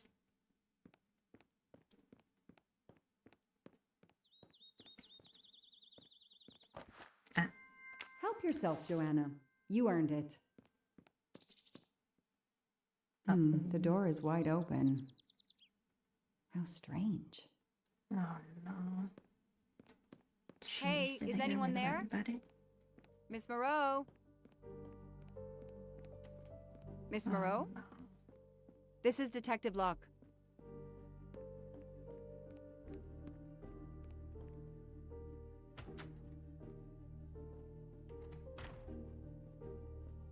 Miss Moreau, can you hear me? It's me, Detective Locke. You must get up now. Miss Moreau? Miss Moreau, can you hear me? Suzanne Moreau is dead. There are no traces of blows or injuries on her body. She doesn't seem to have defended herself from anyone.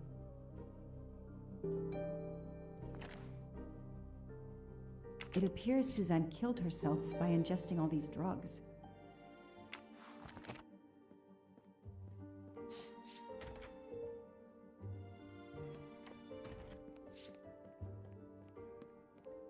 The guilt, maybe.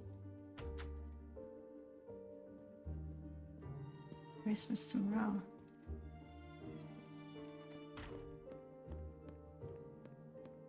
Mr. Moreau. Where are you? Dear Miss Moreau, please forgive this letter. Dr. Adams has been unable to reach for several days. We want to let you know that your mother passed peacefully. Tragedy on top of tragedy this during the night of Saturday, March 29th. Please contact us if you would like assistance with the arrangements for her, or if there is anything else we can do. Sincerely, Adele Frankly, Associate Administrator. Suzanne was telling the truth about her mother.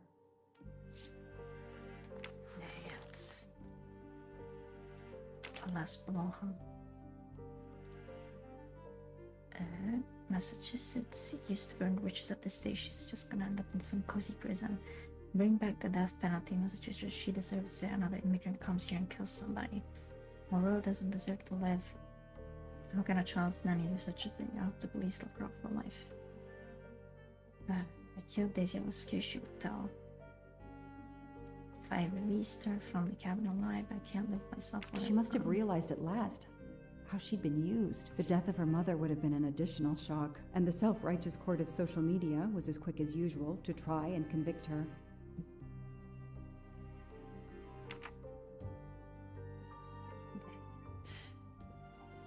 Suzanne's diary is missing.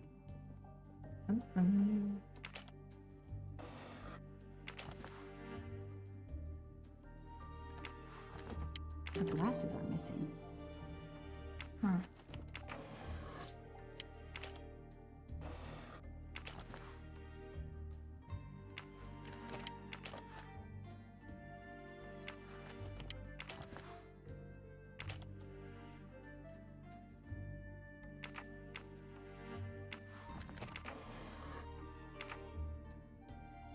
I called the district attorney to inform him. This is Detective Locke, sir. I'm at the Armstrong house. Have you arrested Suzanne Moreau? She's dead, sir. Apparent suicide, but I need a forensics team. She killed herself out of remorse for her part in the crime. We don't know that yet. I'm calling forensics now, but I wanted you to know. What a mess. Stay on site until forensics arrive. Yes, sir. Standing by. Jeez. The investigation was officially closed. I was certain that she was innocent, and Clark had been responsible for 4 deaths and then vanished into thin air. With $1 million. Dollars marked, though, and not easily spent. I didn't care if the case was officially closed. I swore, Mr. Poirot, whatever it took, I would hunt him down.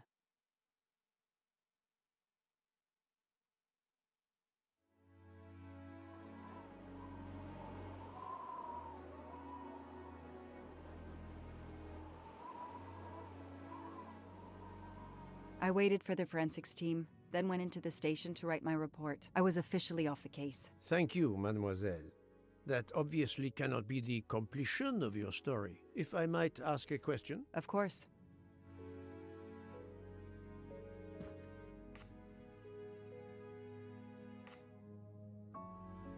Ratchet was not Mrs. Moreau's boyfriend. Suzanne Moreau's boyfriend, the one who manipulated her and burned down the cabin. This was Ratchet? No, he was an accomplice. Clark, the phony journalist, was the leader. Michael Clark, the reporter. He was Ratchet? Absolutely. I was the only law enforcement official to question Clark. I knew this wasn't his first kidnapping. You looked for similar cases. What do you Americans call the MMOs? Means, motive, and opportunity. Yes, I looked for someone in plain sight. Someone on the edge of a kidnapping case. Someone in plain view, keeping track of the investigations. An innocent witness, a concerned neighbor, even another reporter. And eventually you found a name behind an alias. Yes, I found a name. Cassetti, the real name of the man you call Ratchet, is Cassetti. This explains much, mademoiselle, but not all. It explains why she is our #1 suspect. But not how she came to be on this train. Attends, she has grown pale. I don't know what's wrong with me. Excuse me, Mr. Poirot. I don't feel very well. You are exhausted and still feeling the effects of the drug. Stay with us, mademoiselle. One more effort. I need to know your recent movements. I snuck aboard the train. This I observed. You came directly to this room? Yes.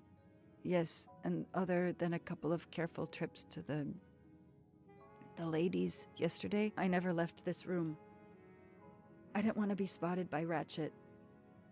Yesterday, I chatted with my roommate, Miss Schmidt, I think, here in our room. She brought me some dinner. I got very sleepy and nodded off.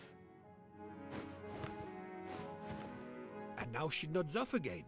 Is this a joke? She must be faking, so we can't interrogate her further, Poirot. No, Book. She really seems to have fallen asleep again. It is my fault. She must have been given a dangerous dose of sleeping pills last night. The effects should wear off soon, I hope, but I am afraid asking her to tell us her story was too much for her. Pinch her, Poirot. She's faking. Her eyes are Many dilated. angles. She is not faking, and there will be no pinching. Dr. Constantine, please stay with her. Monsieur Book, ask the other passengers to gather in the dining car. There are still many questions I need to ask. But all of them together? Won't someone overhear you questioning the others? I will speak softly because I am trained to do so. They will speak softly because they want to. Very well. I will do as you say.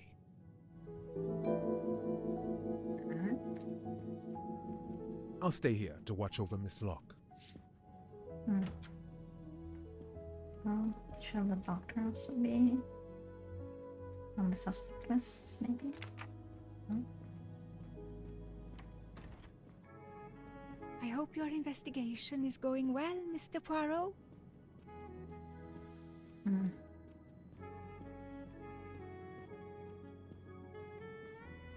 So someone may have recognized him. Or, since... Right, so he is indeed Italian. Ouch, I know. We seem to be always on the chef side or on the criminal side. In the entertainment. Foreign entertainment, at least. Ouch. Kidnap your ring, huh? Oof. That's scoresome. To then just be not caring and like burn the bodies. Jesus. Ay. Dang. I hope we will be leaving soon. Didn't I see her? Right? Didn't I see her when we were recalling the story and we were leaving the first time the house? We saw her on the window. I hope we will be leaving soon. Right? Who is she? She's the secretary to the princess. She's the secretary of her, right? Of the princess. Correct? Yeah, she's the assistant. Maybe I'm wrong. Maybe it was a glitch of the game, but I know that I saw, so. I should go and interview the passengers in the restaurant car.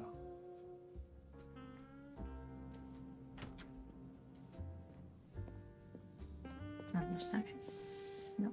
Alright. Mustaches. Mustaches, please.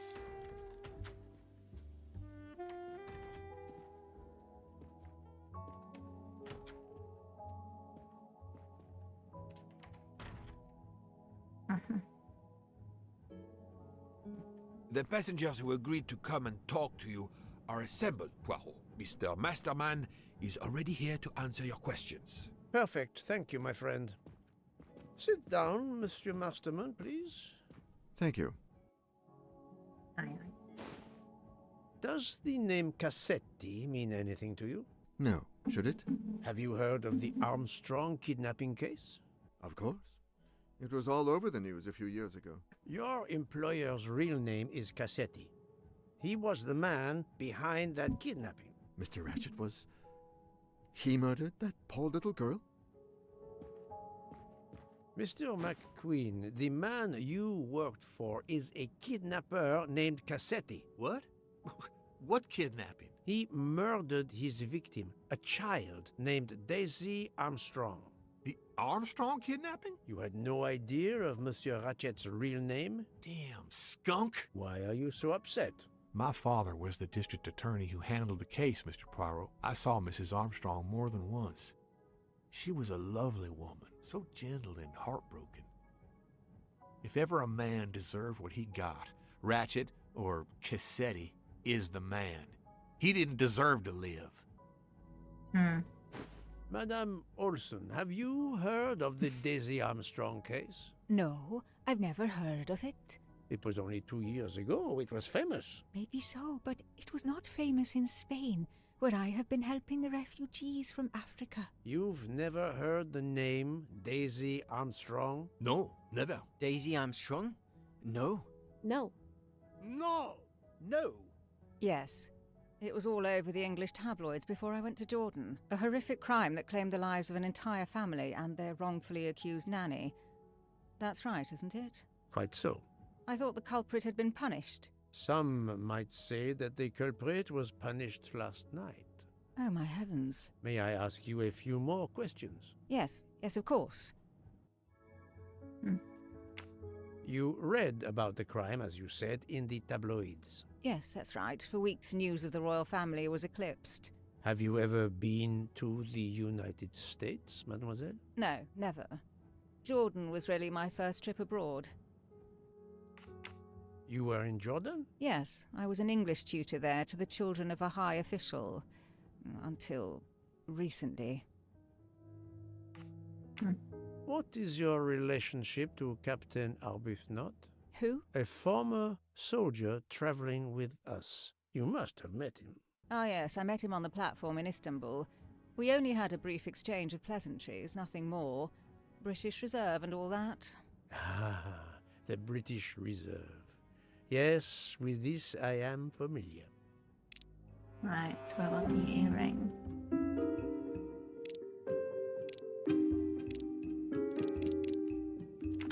Are you sure everything you have told me is accurate, Mademoiselle Debenham? Of course.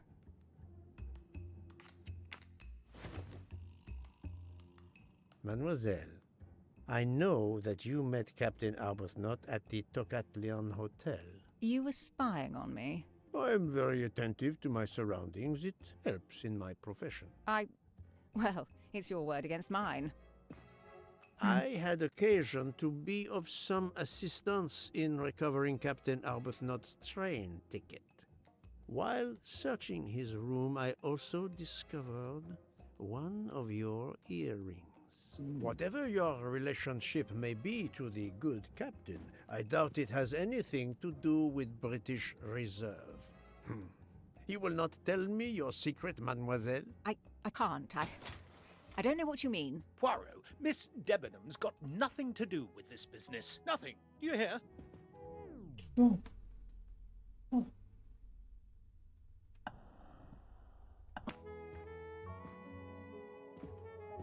Archie, stop. Captain, no! This behavior is unworthy of an officer and a gentleman. Leave her alone! Have you no honor? Archie, we should go. Captain Arbuthnot, I am certain you are a brave soldier, but you are a poor actor. The truth is that... Yeah, but why wouldn't they say so? Your relationship with Miss Debenham is beyond doubt, Captain. Your reaction was apparently that of a man trying to protect the woman he loves. I might understand that if your relationship was some cleverly disguised secret, but It is not.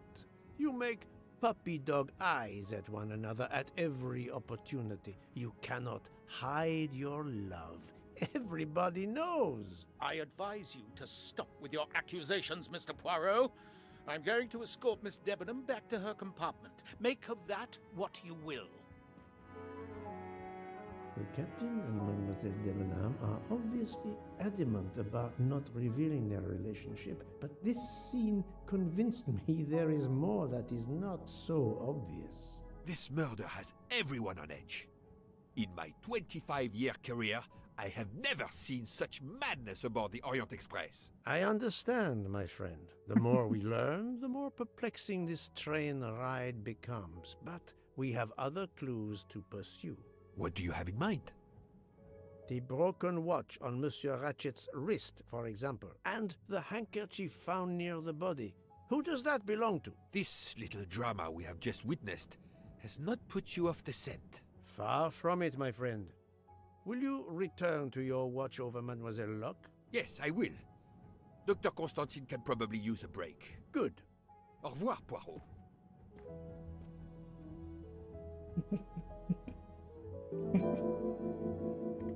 Alright, this seems like a good place to stop. Oh, let's do that first though. Who owns the handkerchief? H.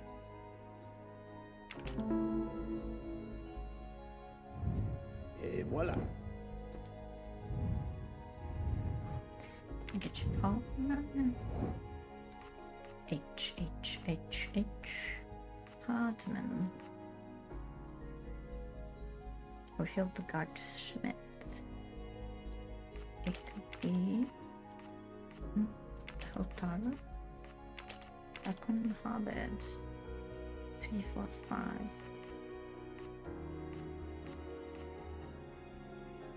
According to Richard, who could the handkerchief belong to?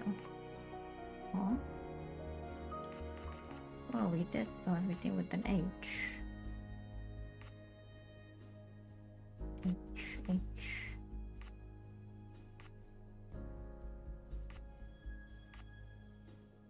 Well, we don't know their things. Yeah. We don't know their last names. That's the right answer. Or first names. Interrogate people with unknown first names. Interrogate suspects. Now we have hypotheses about the watch. What are the 3 hypotheses? The watch shows the time of the murder. The watch was out of adjustment before the murder. Could have been. The watch shows the time when the murderer fled. Watch. The time Rachel was found dead. It could have been tampered with. Well, if it was out of adjustment, then shows the time of death, which was an hour prior, probably.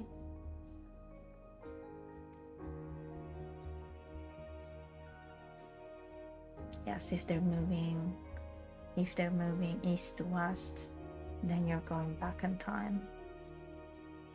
And it could have been.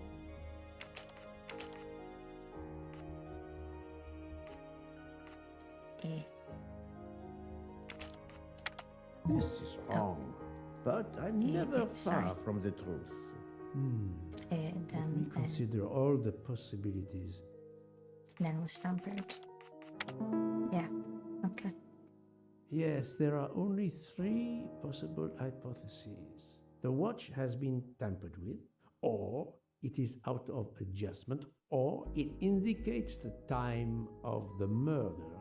I shall explore these last 2 possibilities before reaching any conclusions.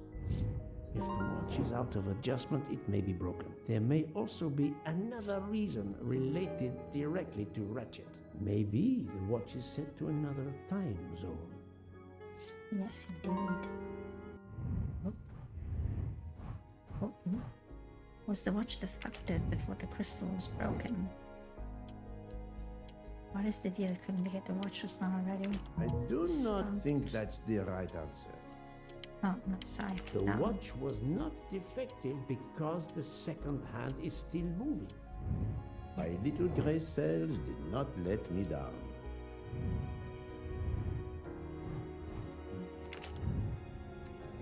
If Ratchet was dead at 1:15 a.m., what information is contradictory? So Ratchet arrived at 10:40. Someone impersonated Ratchet. 12:37. That was easy. So it was probably 12:15 then. Time zones. Time zone. Istanbul is located +2. Orient is +1. Well done. Yeah, he is there. If this theory is correct, then the murder took place at 12:15 a.m. I must interrogate all the passengers to see if any of them have an alibi for this hour. Cross-check known alibis. Nice, don't like all this. Whose alibis overlap. Yeah. Whose alibis overlap. Mrs. DeBell and Mr. Olsen. Rebel and Mr. McQueen. And Mr. Book with Dr. Constantine.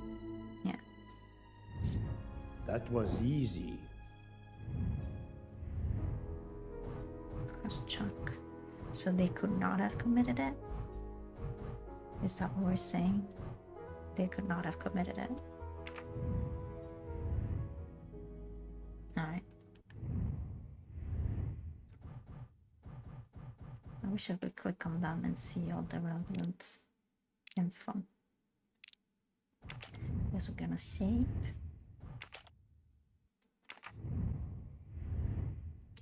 And it's kind of pretty late already. We're closing into 4-hour stream. So I think I'm not gonna do multiplayer. I'm gonna go have dinner and rest up a bit. I may come back later, but I don't think so. I'm just gonna rest today. I'm gonna go for a walk and try to take care of myself and her.